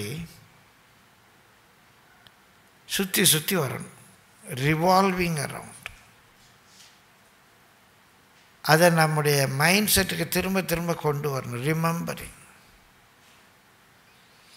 அவைகளையே சிந்தித்து கொண்டிரு. சரி, குறிப்பு சொல்லி கடந்து போவோம். 5வது 15ஆம் வசனம் வாசிங்க. நீ தேறுகிறது யாவருக்கும் விளங்கும்படி இவைகளையே சிந்தித்து கொண்டு இவைகளில் நிலைத்திரு. இவைகளையே சிந்தித்து கொண்டு இவைகளில் நிலைத்திரு. அது ஒரு மொழிபெயர்ப்பில் ரொம்ப அழகாக இருக்குது. Immerse in it, immerse in it, அதிலே மூழ்கிரு. இந்த புக்குன்னு வாசித்து அதிலே மூழ்கிட்டான்ப்பா. சிலர் பணம் பணம் பணம்னு அலைஞ்சு அதிலே மூழ்கிடுறான். சிலர் செக்ஸுன்னு அலைஞ்சு அதிலே மூழ்கிடுறான். இவைகளை சிந்தித்து கொண்டு இதிலே மூழ்கிரு. இன்னும் வாசிக்கணும், இன்னும் நல்லா ஊழியர் செய்யணும், இன்னும் என் வரங்களை பயன்படுத்தணும், இன்னும் ஆத்மாக்களை ஆதாயம் பண்ணணும், வாழ்க்கையில் தேவசத்தை நிறைவேறணும். இந்த ஊழியங்கிறதுலே மூழ்கிடுறான். இவைகளில் நிலை கொண்டிரு அப்படிங்கிறது, இவைகளில் மூழ்கிரு. immersed in it, give yourself to it. சில மொழிபெயர்ப்பில் இருக்கு. அந்த இவைகள் என்று சொல்வது நம்ம முன்பு பார்த்த காரியங்கள். மாதிரியாயிரு, ஜாக்கிரதையாயிரு, அசதியாயிராத, இவைகளை சிந்தித்து கொண்டிரு, இவைகளில் மூழ்கிரு. வேறு எதில் நம்ம மூழ்க வேண்டாம். நம்ம எண்ணம், நம்முடைய மனம் எல்லாம் இதையே சுற்றிட்டு ஊழியர் செய்யணும், ஆத்துமக்களை ஆதாயம் பண்ணணும், பரலோகத்துக்கு ஒரு கூட்ட ஜனத்தை கொண்டு போகணும், நம்ம எப்படியாவது பரலோகத்துக்கு போகணும். இந்த சிந்தையிலேயே நாம் இருக்க வேண்டும். 6வது, உன்னை குறித்தும் உபதேசத்தை குறித்தும் எச்சரிக்கையாயிரு, இவைகளில் நிலை கொண்டிரு. இப்படி செய்வாயானால் உன்னையும் உன் உபதேசத்தை கேட்பவர்களையும் ரட்சித்துக் கொள்ளுவாய். 6வது மிக மிக முக்கியமானது, உன்னை குறித்து எச்சரிக்கையார். ஆரம்பத்திலே சொன்னேன், உலகம் முழுசும் ஆதாயப்படுத்திட்டு நான் என்ன நஷ்டப்படுத்தினா எனக்கு என்ன லாபம் இருக்கு? என்னை குறித்து பிரசங்கிக்கிற நான் ஆகாதவனாய் போகாதபடிக்கு,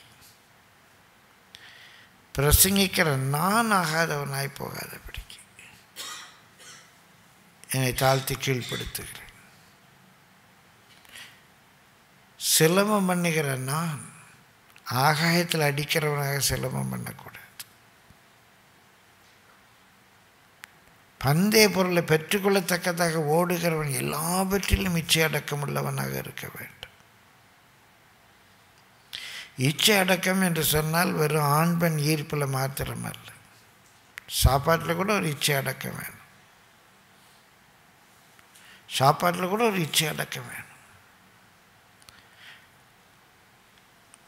ஆசை, விருப்பம், இச்சை, பல சொற்கள் உண்டு, தேவை. சாப்பிடுவதற்காக நான் வாழ்கிறவர்கள் அல்ல, வாழ்வதற்காக சாப்பிடுகிறவர்கள். பிரியமானவர்களே, நான் அடிக்கடி சொல்லுவேன், நல்லா நிம்மதியாக தூங்கணும் அப்படிங்கிறதுக்காக வேலை செய்யாதீங்க. நாளைக்கு நல்லா வேலை செய்யணும், அதுக்காக இன்றைக்கி தூங்குங்க. தூங்கணுங்கிறதுக்காக வேலை செய்யாதீங்க, வேலை செய்யணுங்கிறதுக்காக தூங்குங்க அப்படிம்பேன். நான் அப்படி தான் பழகியிருக்கேன். என்னை குறித்து எச்சரிக்கார்.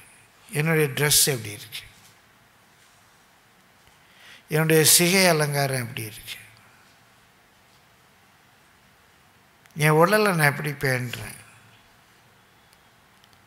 ரோமர் 6 வாசிக்கிறோம், அசுத்தத்தையும் அக்கிரமத்தையும் நடப்பிக்கும்படி அசுத்தத்துக்கும் அக்கிரமத்துக்கும் தங்களுடைய அவயவங்களை ஒப்பு கொடுத்திருந்தார். அசுத்தத்தையும் அக்கிரமத்தையும் நடப்பிக்கணும்னா நம்ம முடியாதுன்னு ஒப்பு கொடுக்குறோம். எப்படியெல்லாம் ஹேர் ஸ்டைல் பண்ணுறாங்க. அந்த தாடியை ஒதுக்கிறதுக்கு 4000 ரூபாயாம். அந்த தாடி வளர்க்குறதுக்குன்னு க்ரீம் இருக்கான், அந்த தாடிக்குன்னு ஷாம்பு இருக்கான். எப்படியோ வைங்க, அது உங்களுடைய மயிர், உங்களுடைய விருப்பம். நான் யாரையும் குற்றப்படுத்தலை. ஆனால் அதனால் நான் தேவனை மகிமைப்படுத்துகிறேன்னா அசுத்தத்தை அக்கிரமத்தையும் அவயவத்தால் நான் செய்ய முடியும். இந்த கண்ணீமை, ஐப்ரோ, ஐலாஷஸ், அதை வச்சு தான் நான் இந்த உதடு, நகம், இதை வச்சு தான் நம்ம அசுத்தத்தையும் அருவருப்பையும் நடப்பிக்க முடியும். அதே அவயவத்தை வைத்து தேவனை நான் எப்படி தலை சீவனா தேவனுக்கு மகிமையாக இருக்கும், எப்படி தலை சீவனா அது உலக வேஷமாக இருக்கும். யோசித்துக்கோங்க. நான் உடுத்துவது மறைப்பதற்கா இல்லாவிட்டால் காட்டுவதற்கா? யோசித்துக்கோங்க. எதுக்காக உடுத்துறேன்? இங்கே எதுக்காக கிழிச்சு வச்சுருக்கேன்? அந்த ஸ்கின்னை மற்றவங்க பார்க்கணுமா அந்த இடத்துல? ஒரு அறிவு சார்ந்த கேள்வி. எதுக்காக நான் கிழிச்சு வச்சுருக்கேன்? ஏன் அப்படி உடுத்துறேன்? ஒரு ஊழியக்காரி, பிரியமானவர்களே, ஸ்டேஜில் நிற்கிறாங்க. ஏன் அப்படி நான் உடுத்திட்டு போகிறேன்? உடலை மறைக்க விரும்புகிறேன்னா இல்லை உள்ளாட தெரியணும்னு விரும்புகிறேன்னா? ஒரு கேள்வி வருது இல்லையா? இயற்கையை யோசித்து பாருங்க. ஒரு சுய புத்தி. எதுக்காக உடுத்துறேன்? உன்னை குறித்து எச்சரிக்கார், உன் வார்த்தையை குறித்து எச்சரிக்கார், உன் பிஹேவியரை குறித்து எச்சரிக்கார். இல்லைன்னா நம்ம ரட்சிப்பே நம்ம இழந்து போய்டுவோம். நேற்று இந்த சத்தியத்தான் அவர் கூடுகள் இங்கே பேசும்போது சொன்ன, பொய்யர் அனைவரும் 2ஆம் மரணமாகி அக்கினியும் கந்தகம் ஏறுற கடலில் பங்கடைவாங்க. இவன் என்கிட்ட ஒரு இன்விடேஷன் கொடுக்குறாங்க, ஒரு வெட்டிங் இன்விடேஷன். பார்க்குறேன். அன்றைக்கி எனக்கு வேறு வேலை இருக்குது. ஆனால் கண்டிப்பாக நீங்கள் வரணும். நான் வராமலா? கண்டிப்பாக வரமல்ல, கண்டிப்பாக வரேன். ஆனால் எனக்கு தெரியும் நான் போக மாட்டேன்னு. எனக்கு அந்த ப்ரோக்ராம் இருக்குது. ஆனால் கொடுக்குறவங்கள்ட்ட என்ன சொல்கிறது? கண்டிப்பாக வந்துடுறேன். கண்டிப்பாக நாங்கள் முதல்ல இருப்பேன் பாருங்களேன். சரி, அந்த ஊழியக்காரன் அப்படி சொல்லலாம். அவன் நம்பிட்டான். நீ தான் நான் கண்டிப்பாக வரேன், நீ தான் ஓப்பனிங், அப்படிலாம் ஒன்றும் போடாதீங்க, நான் கூட இருப்பேங்க, என்ன நீங்கள். ஆனால் எனக்கு தெரியும் நான் போக மாட்டேன்னு சொல்லிட்டு அப்படி போகும்போது அது ஒரு ஆக்சிடெண்ட். அந்த ஊழியக்காரன் இறந்து போயிடுறான். நரகத்துக்கு போவான்னா பரலோகத்துக்கு போவான்னா? ஒரு ஹார்ட் அட்டாக் வந்து இறந்து போயிட்டான். நரகத்துக்கு போவான்னா பரலோகத்துக்கு போவான்னா? எங்கே போவான்? நல்ல ஊழியக்காரன், நிறைய பேர் ரட்சிக்கப்பட்டிருக்காங்க, பெரிய சபை வச்சுருக்கான். எங்கேயா போவான்? என் வேதம் சொல்லுகிறது, பொய்யர் அனைவரும் 2ஆம் மரணமாகி அக்கினியும் கந்தகமும் எரிகிற கடலில் பங்கடைவார்கள். இன்றைக்கி பொய் சொன்ன இந்த ஊழியக்காரன் எங்கே போவான்? ஊழியக்காரங்கனால பரலோகத்தில் செத்துக்குவாரா? இல்லையே. இதெல்லாம் பொய் இல்லை அப்படின்னா சரிம்பாரா? இந்த மாதிரி அதாவது 1,44,000 பேரை பற்றி ஒரு இடத்துல பேசிக்கிட்டு இருந்தேன். அவர் வாயில் கபடம் இல்லாதவர்கள். வெளிப்படுத்தும் விசேஷம் 14:5 அவங்க கேரக்டரில் வாயில் கபடம் இல்லாதவர்கள். உள்ளே ஒன்று வச்சுட்டு வெளியே ஒன்று சொல்லக்கூடாது. ஒரு ஊழியக்காரர் ஒரு பிரச்சனை சொல்கிறார். ஒரு வீட்டுக்கு போயிருக்கோம், காஃபி கொடுக்காங்க, நல்லாவே இல்லை. கொடுத்துட்டு ஃபஸ்ட்டு எப்படி இருக்குன்னு கேட்காங்க. இப்போ என்னங்க சொல்கிறது? என்ன சொல்கிறது? நல்லா இருக்குன்னு சொன்னால் நரகத்துக்கு போயிடுவோம். வீட்டில் ஒரு புடவை கட்டு வந்து கேட்குறாங்க, எப்படிங்க ஏங்க இந்த புடவை எப்படிங்க இருக்குங்கிறாங்க. என்ன சொல்கிறது? நல்லாவே இல்லைன்னு சொல்ல முடியுமா? கஷ்டமாக இருக்குல்ல? பொய் சொன்னால் நரகத்துக்கு போயிடுவோம். நான் அந்த பாஸ்டர்கிட்ட சொன்னேன், நல்லா இல்லைன்னு சொல்ல வேணாம், ஆனால் பல்ல இது ரொம்ப வித்தியாசமாக இருக்குது, எங்கள் வீட்டிலலாம் நாங்கள் சர்க்கரை போட்டு குடிப்போம், நீங்கள் உப்பு போட்டிருக்கீங்க போல், அப்படி சொல்லுங்க வேணாம், ரொம்ப வித்தியாசமாக இருக்குது, இந்த டேஸ்ட் நான் குடித்ததில்லை, எங்கள் வீட்டிலலாம் நாங்கள் சர்க்கரை போடுவாங்க, நீங்கள் உப்பு போட்டிங்க போல், அப்படி வேணா சொல்லுங்க. பிரியமானவர்களே, நம்ம குறித்து ரொம்ப ஜாக்கிரதையாக இருக்கணும். ஏன்னா நம்ம வாழ்க்கை நம்ம கெட்டு போகிறது மாத்திரமில்லை, நம்ம பார்த்து 4 பேர் கெட்டு, 4 பேர் இல்லை, இன்னும் பெரிய ஊழியம் செஞ்சால் 400 பேர் 4000 பேர் கெட்டு போவாங்க. 4000 பேர் கெட்டு போவாங்க உங்களை பார்த்து. இப்போல்லாம் நம்ம டிஜிட்டல் கிளாக் போயிட்டோம், இங்கெல்லாம் நமக்கு அனலாக் கிளாக் தான், எல்லாம் கையில் கடிகாரம் கட்டியிருப்போம். அப்போ ஒரு பழமொழி உண்டு ஆங்கிலத்தில், உன் கை கடிகாரம் தவறாக போகுமானால் நீ மாத்திரம் தவறாக போவாய். ஆனால் ஒரு டவர் கிளாக், ஒரு கோபுரத்தில் இருக்கிற கடிகாரம் தவறாக போகும், ஏனால் ஊரே தவறாக போகும். உன் கை கடிகாரம் தவறாய் போனால் நீ மாத்திரம் தவறாய் போவாய். ஆனால் டவரில் இருக்கிற ஒரு கடிகாரம் தவறாக போகுமானால் அந்த ஊரே தவறாக போய்விடும். நம்மெல்லாம் டவர் கிளாக். நம்ம ஒரு காரியத்தை தவறாக செய்தால் நம்ம பார்த்து நிறைய பேர் தவறதுக்கு வாய்ப்பு உண்டு. அது பாஸ்டரே அப்படி செய்கிறாரு, அவங்களே அப்படி தான் ட்ரெஸ் பண்ணுறாங்க, அவங்க பிள்ளைங்களே அப்படி தான் இருக்கிறாங்க.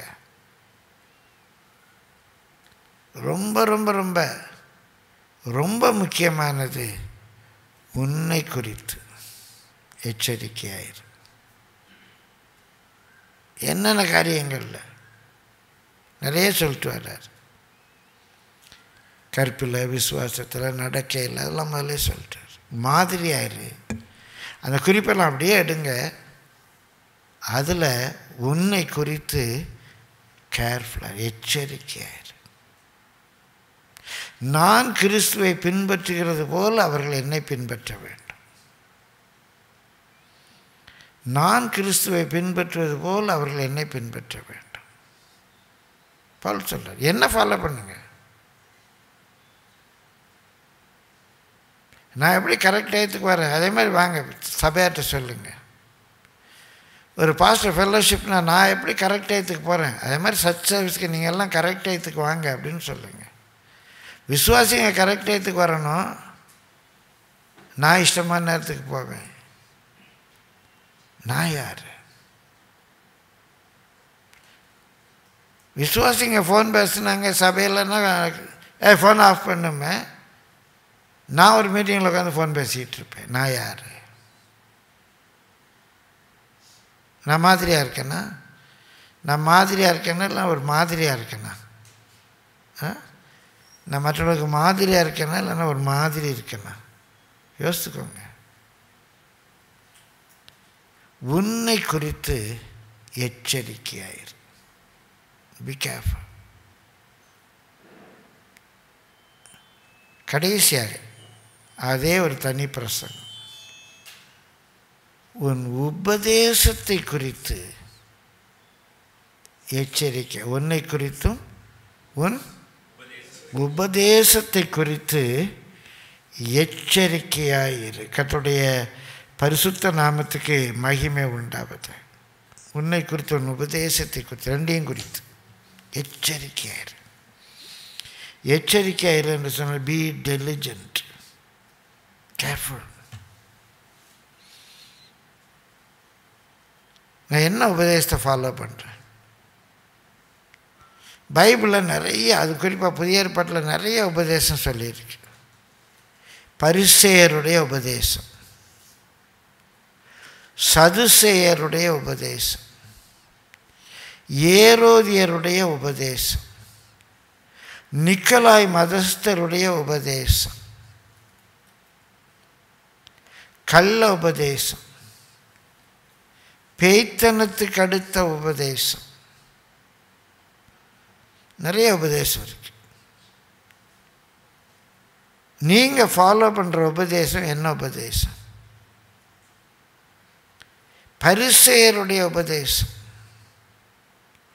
அது புளித்தமாக, கொஞ்சம் புளித்தமாக மா முழுவதையும் புளிப்பாக்கிடும். சதுசேயருடைய உபதேசம் என்ன?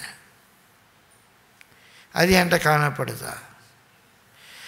ஏரோதியருடைய உபதேசம் என்ன? அந்த உபதேசம் என்கிட்ட இருக்குதா? கள்ள உபதேசம்னு சொல்லியிருக்க, அது என்ன உபதேசம்? அது என்ன உபதேசம்? கள்ள உபதேசம். பேய்த்தனத்துக்கு அடுத்த உபதேசம்னு இருக்கு, அது என்னது? பேய்த்தனத்துக்கு அடுத்த உபதேசம். பல உபதேசம் இருக்கு. நான் என்ன உபதேசத்தை ஃபாலோ பண்ணுறேன், என்ன உபதேசத்தை டீச் பண்ணுறேன். என்னை கேட்குறவங்க என்ன உபதேசத்தை கேட்குறாங்க. ஒரு தெளிவு நமக்கு இருக்கணும். எச்சரிக்கையார், உன்னை குறித்தும் உபதேசத்தை குறித்தும் எச்சரிக்கையாயிரு. பிரியமானவர்களே, கர்த்தருடைய பரிசுத்த நாமத்துக்கு மகிமை உண்டாவதாக. இந்த உபதேசத்துக்கு அடுத்த காரியங்களில் நம்ம ரொம்ப எச்சரிக்கையாக இருக்கணும். நாட்களில் பலவிதமான உபதேசம். ஒரு பக்கம் பரிசேயருடைய உபதேசம், நாங்கள் தான் ரைட்டு, எல்லாத்துக்கும் நாங்கள் தான் ரொம்ப ரைட்டு, தசம்பாகம் காணிக்க கொடுப்போம், எல்லாம் உபவாசம் இருப்போம். ஆனால் அன்பு தாழ்மை கிடையாது. அது ஒரு பக்கம். சதுசேயர், உலகத்தை எப்படி வேணுமானாலும் அனுபவிக்கலாம், அது ஒரு பக்கம். ஏரோதியர், நமக்கு ஆளுகை இருக்கணும், அரசியல் ஆளுகை இருக்கணும், அதோடு சேர்ந்து மிக்ஸ் ஆகணும். ஏரோதியருடைய உபதேசம். பேய்த்தனத்துக்கு அடுத்த உபதேசம், விவாகம் பண்ணலைன்னா பரிசுத்தம், விவாகம் பண்ணலைன்னா பரிசுத்தம். விவாகம் பண்ணாது இருக்க முடியும். விவாகம் பண்ணுறத விட விவாகம் பண்ணாமல் இருப்பது பரிசுத்தம். செலிபசி. பிரியமான இந்த பாபிலோனிய உபதேசம், அது அந்த பாபிலோனிய உபதேசம் பின் நாட்களில் கத்தோலிக்க சபை, குறிப்பாக ரோமன் கத்தோலிக்க சபைக்குள்ளே வந்தது, சில பெந்தெகோஸ்து சபைக்குள்ளே வந்தது. கல்யாணம் என்பதுதான் மிக மிக பரிசுத்தமானது. அந்த கல்யாண பரிசுத்தமான சடங்கை எவ்வளவு பிசாசு லௌகீகமாக்க முடியுமோ அவ்வளோ லௌகீகமாக்கிட்டு இருக்க. கிறிஸ்துவுக்குள்ளாக ஒரு ஆணும் பெண்ணும் இணைவது, நான் தாழ்மையாய் சொல்லுகிறேன், நான் திருமணமானவன், பரிசுத்தத்தினுடைய உச்சம் அது. திருமணம் இல்லாமல் இருக்கணும்னு வேதத்தில் எங்கேயும் சொல்லப்படலை. தனி சப்ஜெக்ட், இப்போ போக நேரம் இல்லை. அன்னக பிரதிஷ்டை என்ற ஒரு வார்த்தை ஆதி ஆகமத்திலிருந்து வெளிப்படுத்தின விசேஷம் வரைக்கும் வேதத்தில் இல்லவே இல்லை. அன்னக பிரதிஷ்டை என்று. பிரியமானவர்களே, விவாக யாவருக்குள்ளும் கனம் உள்ளது. விவாக மஞ்சம் அசுசிப்படாது. எது அசுத்தம்? அந்த விவாகம் என்ற ஒரு சடங்கு இல்லாமல் ஒரு ஆணும் பெண்ணும் பழகினால் அசுத்தம்.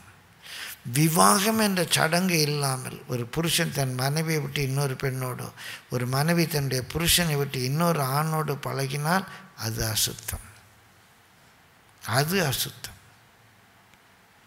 விவாகம் இல்லாமல் இருப்பது. ஒரு வேளை ஒருவர் அப்படி இருப்பாங்களான்னா அது அவங்களுக்கும் கர்த்தருக்கும் உரியது. ஆனால் விவாகம் எந்த விதத்திலையும் அசுத்தம் கிடையாது. அதைத்தான் பவுல் எழுதுகிறார், பேய்த்தனத்துக்கு அடுத்த உபதேசம். பாபிலோனிய மதத்தில் அது இருக்குது. இன்னும் பிற மதங்களில் அந்த சடங்கு இருக்குது, துரத்தல் இருக்குது. பிரியமானவர்களே, நம்ம என்ன உபதேசத்தை ஃபாலோ பண்ணுறோம்? பழைய ஏற்பாட்டிலேருந்து சில காரியங்களை எடுக்கிறோம். ஆபிரகாம் வாழ்க்கையிலேருந்து எடுக்கிறோம்.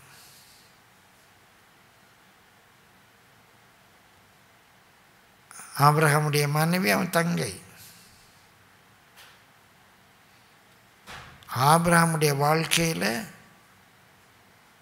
நான் மனைவிக்கு பிள்ளை இல்லை என்ற உடனே மனைவி சொன்னான்னு ஹாகாரை சேர்த்துக்கிறான்.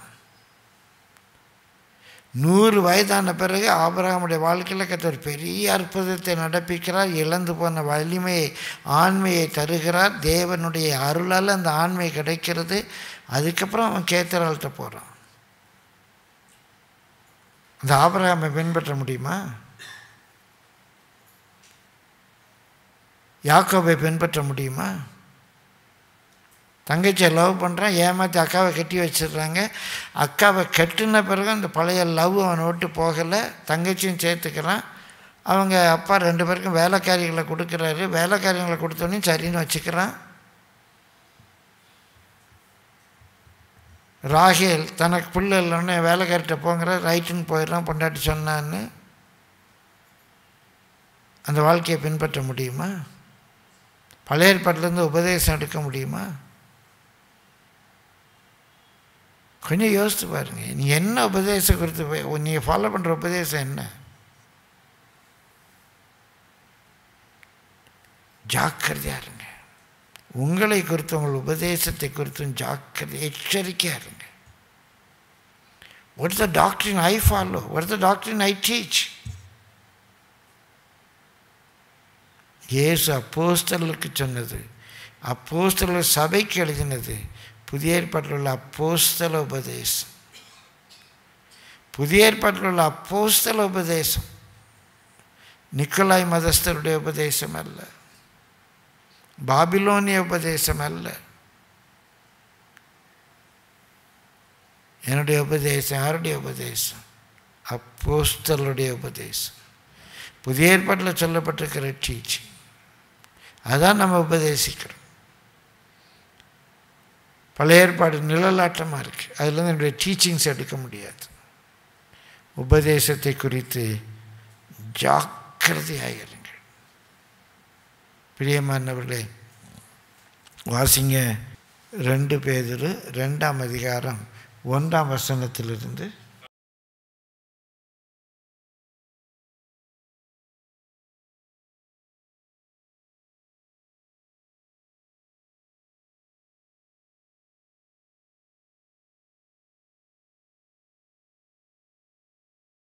முதலாம் நூற்றாண்டில் அன்றைக்குள்ள சபைக்கு சிதறி கிடந்த பரதேசிகளுக்கு எழுதும்போது பேதுரு எழுதுகிறார், உங்களுக்குள்ளும் கள்ள போதகர்கள் இருப்பார்கள் என்று. அப்போ இந்த 2000 ஆண்டுகள் கழித்து இன்றைக்கு சபையில் எவ்வளவு கள்ள போதகர்கள் இருப்பாங்க இந்த கிறிஸ்தவ உலகத்தில். இந்த பெந்தைக்கோஸ்து சபையில் இந்த கூடுகையில் வந்திருக்கோம் நான் சொல்லலை. ஆனால் பவுல் எழுதுகிறார், உங்களுக்குள்ளும் கள்ள போதகர்கள் இருப்பார்கள். நமக்குள்ளும் இருக்கலாம் கள்ள போதகர்கள். இந்த கள்ள போதகர்களை எப்படி ஐடென்டிஃபை பண்ணுறது? வாசிங்க.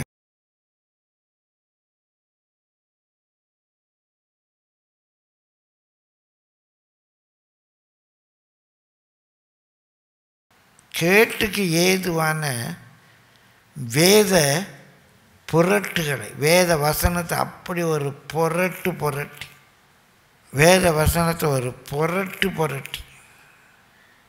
அவுட் ஆஃப் கான்டெக்ஸ்ட் எடுத்து, அதெல்லாம் ஒன்றும் தப்பு இல்லை, இதெல்லாம் ஒன்றும் தப்பு இல்லை. அப்படி வேதத்தை அப்படி ஒரு புரட்டி தந்திரமாய் நுழைய பண்ணி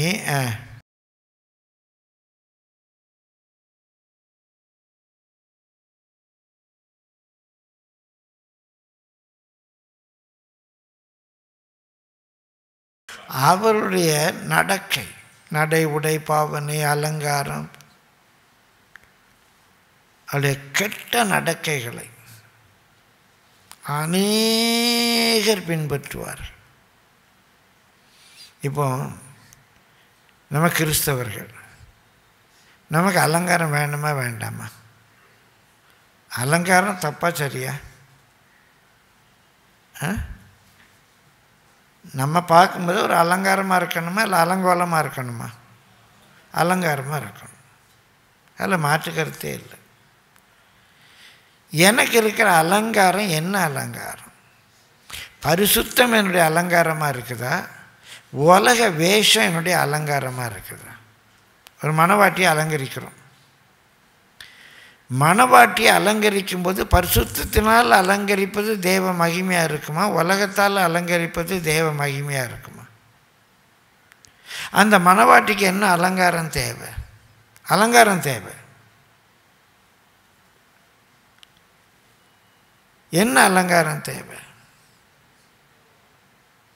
எந்த அலங்காரத்தினால பெண்ணை அன்னைக்கு அலங்கரிக்கணும்? ஒரு கேள்வி வருதில்லை? ரொம்ப ஜாக்கிரதையாக இருக்க வேண்டியிருக்குல்ல. வேத புரட்டுகளை தந்திரமாய் நுழைய பண்ணிடுவாங்க. அதெல்லாம் ஒன்றும் தப்பு இல்லை. ஒரு அலங்காரம் தேவை தான். என்ன அலங்காரம் தேவை? அந்த அலங்காரம் யாரை ஃபாலோ பண்ணி வாங்குறோம்? சமீபத்தில் தான் கேள்விப்பட்டேன், இப்படி ஒரு கூத்து நடக்குன்னே எனக்கு தெரியாது. இவ்வளவு கேவலமாக திருச்சபை போயிடுச்சான்னு நினச்சா ரொம்ப கஷ்டமாக இருக்கு. உங்களை ஒரு சிலர் கேள்விப்பட்டிருப்பீங்க, எத்தனை பேருக்கு தெரியுமா தெரியல, வெட்டிங் ட்ரெஸ்ஸு வாடகை கிடைக்கும். கேள்விப்பட்டிருக்கீங்களா? அந்த சாரி, அந்த சூட்டு எல்லாம் வாடகைக்கு கிடைக்கும். அந்த நகை ட்ராமாவாக வாடகைக்கு வாங்கி போடுறதுக்கு, ட்ராமாவில் தான் வாடகைக்கு வாங்கி போடுவாங்க. ட்ராமாவில் ஒருத்தன் மணவாளனாக நடிக்கிறான், அவன் வாடகைக்கு வாங்கி போட்டால் பரவாயில்ல. ட்ராமாவில் ஒருத்தி மணவாட்டியாக நடிக்கிறா, அவன் வாடகைக்கு வாங்கி போட்டால் பரவாயில்ல. உன் வாழ்க்கையே நாடகமாக போயிடுச்சம்மா. அட பாவமே, அந்த ஒரு நாள் கூத்துக்கு வாடகைக்கு வாங்கி போடணுமா? எங்கே போய் இது கிறிஸ்தவங்க செய்கிறாங்களாம். பெந்தை கோஸ்து இல்லை, அது வேகாத கோஸ்து.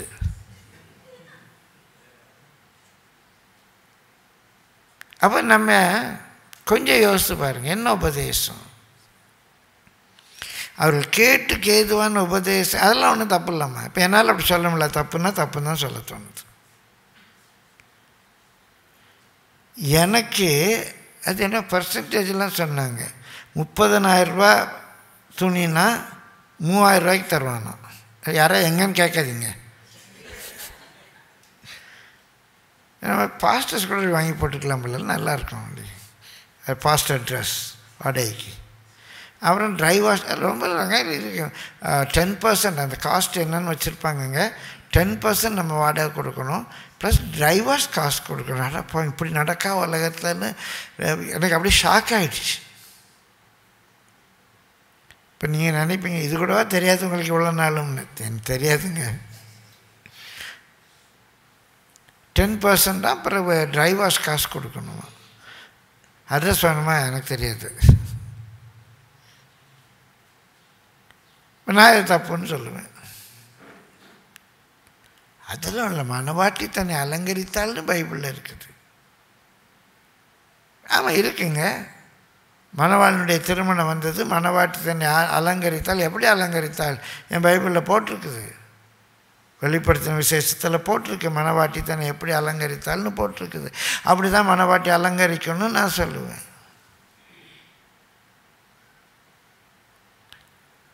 அப்படியானால் தொடர்ந்து அந்த வாசிங்க.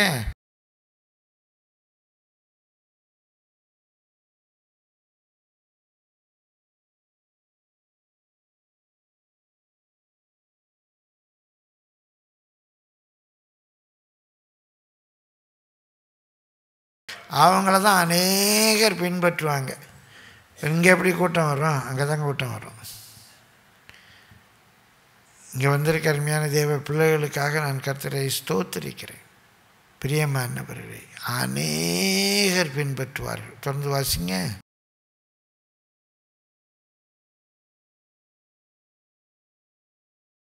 ஆனால் அவர்கள் நிமித்தம், இந்த தவறான உபதேசத்தை பின்பற்றல் நிமித்தம் ஒரு மார்க்கம் இருக்குது, சத்திய மார்க்கம். இந்த சத்திய மார்க்கம் தூஷிக்கப்படும். ஆமாம், அவர்கிட்ட போனால் சத்தியம் சத்தியம் சத்தியம் பாரு. இந்த சத்தியத்தை வச்சு என்ன பண்ணுறது? சத்திய மார்க்கம் தூஷிக்கப்படும். வாசிங்க.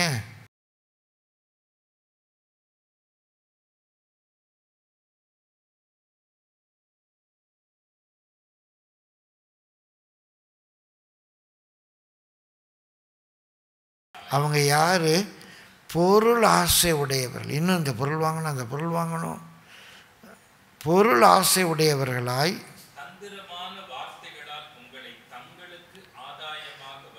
தந்திரமான வார்த்தைகளால் உங்களை தங்களுக்கு ஆதாயமாக வசப்படுத்தி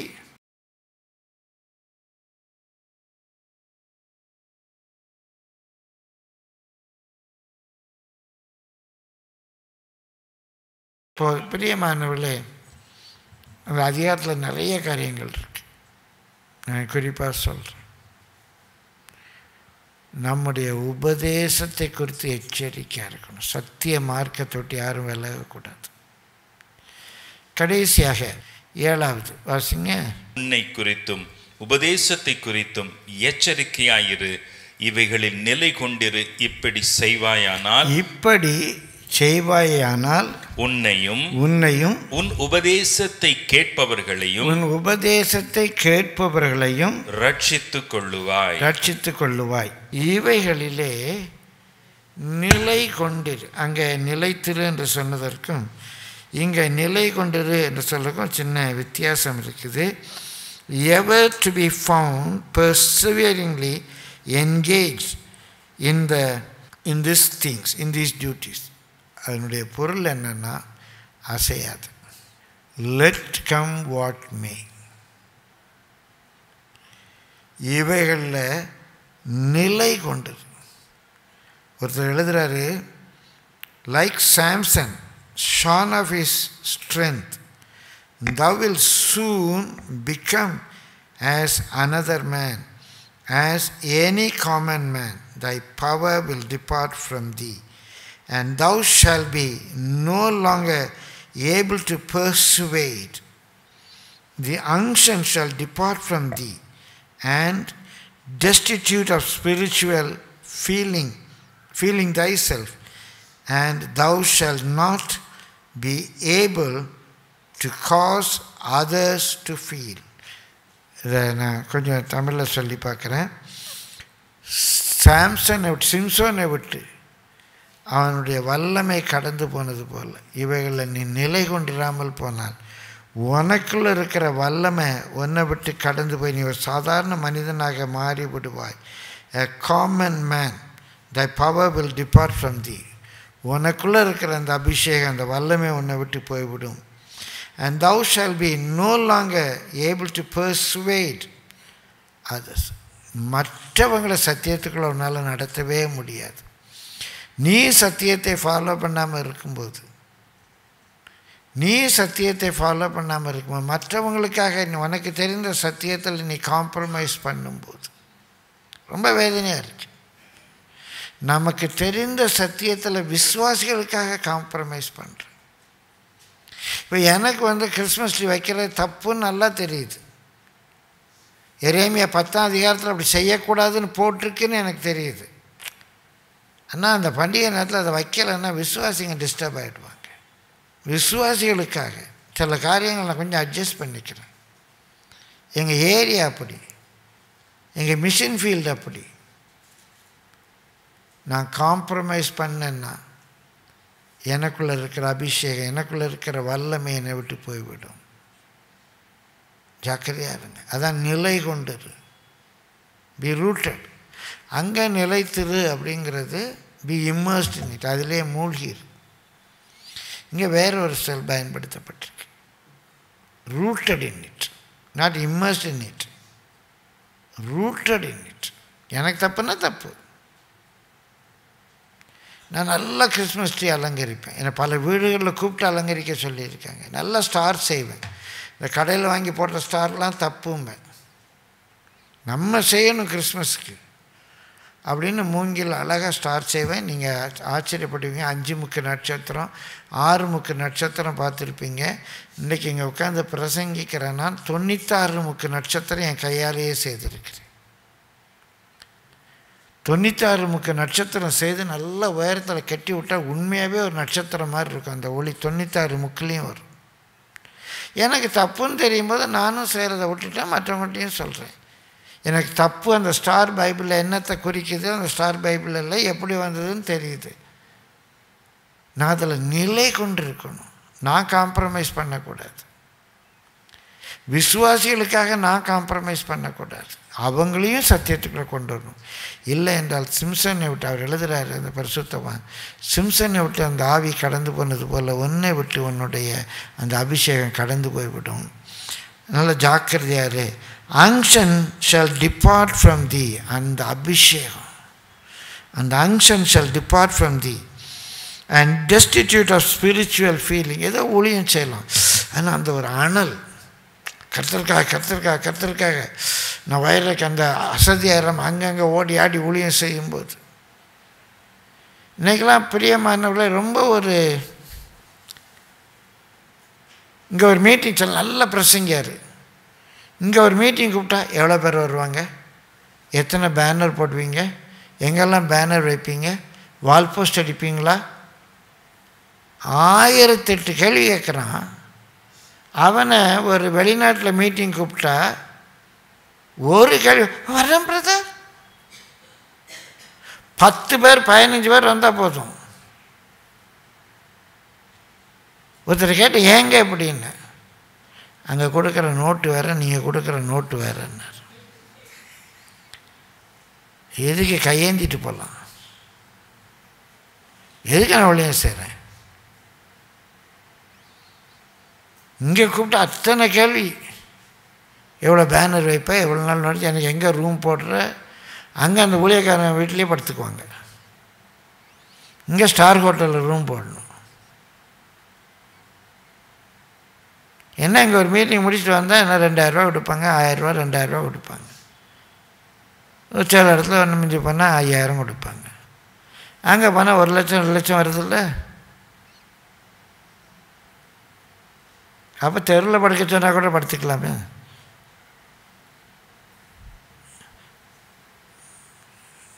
என்ன பயங்கரமான காரியம் பாருங்க. எல்லாத்துலேயும் காம்ப்ரமைஸ். காசு ஒன்று தான் கணக்கு. இல்லை இல்லை இல்லை, ஒன்றை விட்டு இந்த அங்ஷன் போய்விடும்னு எழுதுகிறார். பிரியமானவர்களே, டெஸ்டிடியூட் ஆஃப் ஸ்பிரிச்சுவல் ஃபீலிங். இன்றைக்கு தெரு பிரசங்கம் பண்ணும்போது ஒரு ஃபீலிங் வரணும். ஒரு ஆள்கிட்ட உட்காந்து சுவிசேஷம் சொல்லும்போது ஒரு உற்சாகம் வரணும். அப்படியே பார்த்தா பேப்டிஸ்ட்டை பற்றி தெரியணுமா, நான் ஜெபம் பண்ணுறேன், என் அசிஸ்டண்ட் இருப்பார், அவர்கிட்ட போய் பேசிக்கோங்க. உனக்கு சொல்ல முடியாத பேப்டிஸ்ட்டை பற்றி டைம் இல்லை. அதெல்லாம் அவங்க பார்த்துக்குவாங்க, இதெல்லாம் இவங்க பார்த்துக்குவாங்க. நீங்கள் என்ன பார்த்துக்குவீங்க, காசுன்றது மட்டுமா? எங்கே இருக்குது ஸ்பிரிச்சுவல் ஃபீலிங்? ஒரு ஆளை ஞானஸ்தானத்தில் நடத்தினா இன்னி வரைக்கும் சந்தோஷம் இருக்குது. நான் தாழ்மையாக சொல்கிறேன். அவங்கள ஞானஸ்தானத்தில் கன்வின்ஸ் பண்ணிட்டோமா, ஐயோ என்ன ஒரு உற்சாகம். அந்த ஃபீலிங் இருக்கா? அதான் நிலை கொண்டது. Be rooted in it. வரத்தில், ஊழியத்தில், வாசிக்கிறதுல இன்னை வரைக்கும் வாசிக்க புதுசாக இருக்குது. இதெல்லாம் கேள்விப்பட்ட மாதிரியே தெரியாத காரியங்கள் இருக்குது பைபிள்னு. இந்த 7 காரியங்கள் நம்ம பார்த்தோம். ஒரு தடவை அந்த 7 காரியங்கள் நம்ம திரும்ப நான் சொல்லிடுறேன். நம்பர் 1 மாதிரியார், அதில் ஒரு 6 குறிப்பு பார்த்தோம். 2வது ஜாக்கிரதையார், அதில் ஒரு 3 குறிப்பு பார்த்தோம். எதிலெல்லாம் ஜாக்கிரதையாக இருக்கணும், வாசிக்கிறதுல ஜாக்கிரதையாக இருக்கணும், புத்தி சொல்கிறதுல ஜாக்கிரதையாக இருக்கணும், மற்றவங்களுக்கு ஒரு காரியத்தை டீச் பண்ணுறதுல ஜாக்கிரதையாக இருக்கணும்னு பார்த்தோம். 3வது அசதியாக இராது. உனக்கு ஏதோ ஒரு டேலண்ட், ஒரு வரம் கொடுத்துருக்கிறாரு, அதை வச்சு காசு சம்பாதிக்காத, ஆத்மாக்களை சம்பாதிக்கணும். பிரியமானவர்கள் அசதியாக இருக்காது. அது இங்கே ரெஸ்ட்டை பற்றி இல்லை, ரெஸ்ட் தேவைன்னாலும் ரெஸ்ட் எடுங்க. அங்கே அசதி என்று சொல்லுவது நெக்லிஜென்ட், கேர்லெஸ். பெரிய கூட்டம்னா போவேன், சின்ன கூட்டம்னா போக மாட்டேன். பெரிய கூட்டம்னா உட்காந்து ப்ரிப்பேர் பண்ணுவேன், சின்ன கூட்டம்னா ஏதோ ஒரு வசனத்தை சொல்லிட்டு வந்துடுவேன். அப்படி நெக்லிஜென்ட்டாக இருக்காதுங்க. கர்த்தருடைய வேலையை அசதியாய் செய்கிறவன் சபிக்கப்பட்டவன், இரத்தம் சிந்தாதபடிக்கு பட்டயத்தை அடக்கி கொள்ளுகிறவன் சபிக்கப்பட்டவன். அதனால் சாபத்தின் பிள்ளைகளை நம்ம யாரும் போக வேண்டாம். 4வது சிந்தித்து கொண்டு ரிவால்வர், இதே யோசித்துக்கிட்டு. 5வது நிலைத்திரு, அங்கே நிலைத்திருன்னா அதில் மூழ்கிரு. 6வது எச்சரிக்கையாயிரு, அதில் 2 காரியம் பார்த்தோம். எதை குறித்து எச்சரிக்கையாக இருக்கணும், நம்மை குறித்து எச்சரிக்கையாக இருக்கணும், உபதேசத்தை குறித்து எச்சரிக்கையாக இருக்கணும். 7வது நிலை கொண்டிரு, நிலைத்திரு வேறு, நிலை கொண்டிரு. நிலை கொண்டிருங்கிறது ரூட்டட் இன் இட், இதில் அசையாது. லெட் கம் வாட் மீ, ஏன் அடித்தாலும் சரி உதைச்சாலும் சரி, பிரியமானவர்களே, வாரி கொட்டினாலும் சரி, வாரி கொட்டினாலும் சரி. ஒரு சின்ன கதை, நடந்த சம்பவமும் உண்டு. என்ன சின்ன கதை,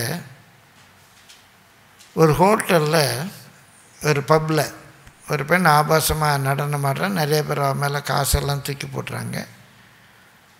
அங்கே ஒரு நல்ல ஒரு பணக்கார மாதிரி ஒருத்தன் உட்காந்துருக்கிறான். அவள் இப்படி டான்ஸ் ஆடிட்டு கிட்ட வரும்போது, இன்றைக்கி நான் உன்னை புக் பண்ணுறேங்கிறான். அவள் சரின்னு சொல்லிடுறான். அந்த டான்ஸ் முடிஞ்சு ரூமில் போய் ட்ரெஸ் பண்ணிவிட்டு நேரே வந்து அவன்கிட்ட உட்கார்றான். என்ன ரேட் அப்படியே அவளை பார்க்குற, ரொம்ப அழகான பெண், கவர்ச்சியாக இருக்கா. 5,000.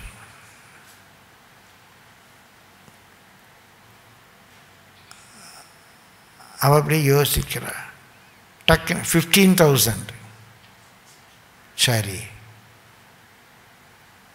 சரி அப்படின்னு உடனே திரும்ப இவன் யோசிச்சுட்டு 500. What you think about me, என்னை பற்றி என்ன நினைக்கிற அப்படின்னா. உடனே அவன் சொன்னா, உன்னை பற்றி ஒன்றும் தப்பாக நினைக்கல, நீ காசு கொடுத்தா வருவேன்னு எனக்கு தெரியும், நீ காசு கொடுத்தா வர்றவான்னு எனக்கு தெரியும், ஆனால் என்ன ரேட்டுக்கு நீ வருவேன்னு தான் தெரியலன்னா. என்னை பற்றி என்ன நினைக்கிற, நீ ஒரு விலை மாதிரின்னு எனக்கு தெரியும், ஆனால் 5,000 15,000 500 என்ன ரேட்டுக்கு நீ வருவேன்னு தெரியல. ஏன் இந்த கதையை சொல்கிறேன்,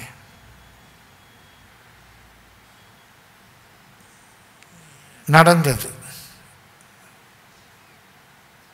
திருமணத்துக்கு பொண்ணு வருது, ஒரே ஒரு நகை போட்டுக்கோங்க. அதெல்லாம் வேண்டாம், நான் நகைலாம் போட மாட்டேன். ஒரு சவரங்க, அதெல்லாம் வேண்டாம் வேண்டாம், நான் நகைலாம் போட்டு திருமணம் செய்ய மாட்டேன். இன்னொரு பொண்ணு வருது, அவங்க 5 சவரம் போடுறாங்க. இல்லை, அது எனக்கு நகை போட்டு செய்கிறதுல உள்ள உடன்பாடு இல்லை. முதல்ல என்ன தான், நகைலாம் போட மாட்டேன். 5 சவரம் வருது, நகை உடன்பாடு இல்லை, வேணாங்க. 10 சவரம் வருது. நான் ஜெபம் பண்ணுறேன், ஜெபம் பண்ணி சொல்கிறேன். 20 சவரம் போடுறாங்களாம். அப்படியா? நகை போடுறதுலாம் ஒன்றும் தப்பு இல்லை. மணவாட்டி தன்னை நகையினால் அலங்கரிப்பது போல் பைபிளில் எழுதியிருக்கு. அந்த ஊழியக்காரர் நகை போடலையா? நீ விலை மாது, நீ ஒரு விலை மாது. என்ன ரேட்டுக்கு போவேன்னு தான் தெரியல பிசாசுக்கு. காசு கொடுத்தா டாக்டரினை மாற்றிடுவேன், ஆனால் எவ்வளோ காசு கொடுத்தா டாக்டரினை மாற்றுவேன்னு தெரியல. ஒரு சத்தியத்தை சொல்கிற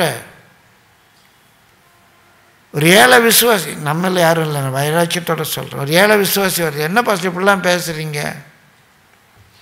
நான் சத்தியத்தை பேசுவேன், இருந்தால் இருப்போன்னா அப்போ நல்ல மாதம் 50,000 ரூபா கொடுக்குற பணக்காரர் வர்றார். இப்போ அடிக்கடி என் பாஸ்டர் இதை பேசுகிறீங்க. இல்லை, என்ன நீங்கள் ஒன்றும் வருத்தப்படாங்க, இனி நான் பேசலை. நீ ஒரு விலை மாது, காசுக்கு விலை போகிறவன். ஒரு ஏழை விசுவாசி, என்ன பாஸ்டர் இவ்வளோ நேரம் பேசுகிறீங்க? இவ்வளோ வேலை இருக்குது பாஸ்டர். இப்படி தான் பேசுவேன், இருந்தால் இருப்போன்னா போ. ஒரு பணக்காரன் சொல்கிறான், பாஸ்டர் ரொம்ப நேரம் பேசுகிறீங்க பாஸ்டர், நிறைய வேலை இருக்குது பாஸ்டர், ஒரு இப்படி என்ன எனக்கு சபை செட் ஆகலை.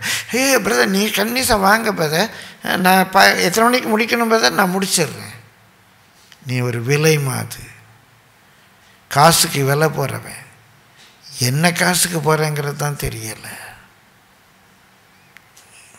யோசிச்சு பாருங்க. உங்களுக்கு தெரிந்த சத்தியத்தில் நிலை கொண்டிருங்க, சத்தியத்தை காம்ப்ரமைஸ் பண்ணாதீங்க. 7 காரியங்களை பார்த்தோம். வாசியுங்க 16ஆம் வசனம். உன்னை குறித்தும் உபதேசத்தை குறித்தும் எச்சரிக்கையாயிரு, இவைகளில் நிலை கொண்டிரு. இப்படி செய்வாயானால் உன்னையும் உன் உபதேசத்தை கேட்பவர்களையும் ரட்சித்துக் கொள்ளுவாய். உன்னையும் உன் உபதேசத்தை கேட்பவர்களையும் ரட்சித்துக் கொள்வாய். அங்கே எழுதலை, ஆனால் லாஜிக்கலாக சொல்லுவோம். இப்படி செய்யாவிட்டால் என்ன எழுதலாம்? ஒன்றையும் காத்துக்க மாட்டேன், உன் உபதேசத்தை கேட்குறவர்களையும் காத்துக்க மாட்டேன். It's a logical conclusion. இப்படி செய்வாயாகில் உன்னையும் உன் உபதேசத்தை கேட்பவர்களையும் ரட்சித்துக் கொள்வாய். இப்படி செய்யலைன்னா ஒன்றையும் ரட்சித்துக்க காப்பாற்றிக்க மாட்டேன், உன் உபதேசத்தை கேட்குறவங்களையும் காப்பாற்றிக்க மாட்டேன். நம் கண்டிப்பாக இப்படிப்பட்ட ஒரு வாழ்க்கைக்கு நம்ம ஒப்பு கொடுப்போம். கர்த்தர் நம்மையும் ஆசீர்வதிப்பார், நம்முடைய உபதேசத்தை கேட்பவர்களையும் கர்த்தர் ஆசீர்வதிப்பார். நாம் நம்பியிருக்கிற ஆனந்த பாக்கியத்துக்கு கர்த்தர் நம்மை ஆயத்தப்படுத்துவார்.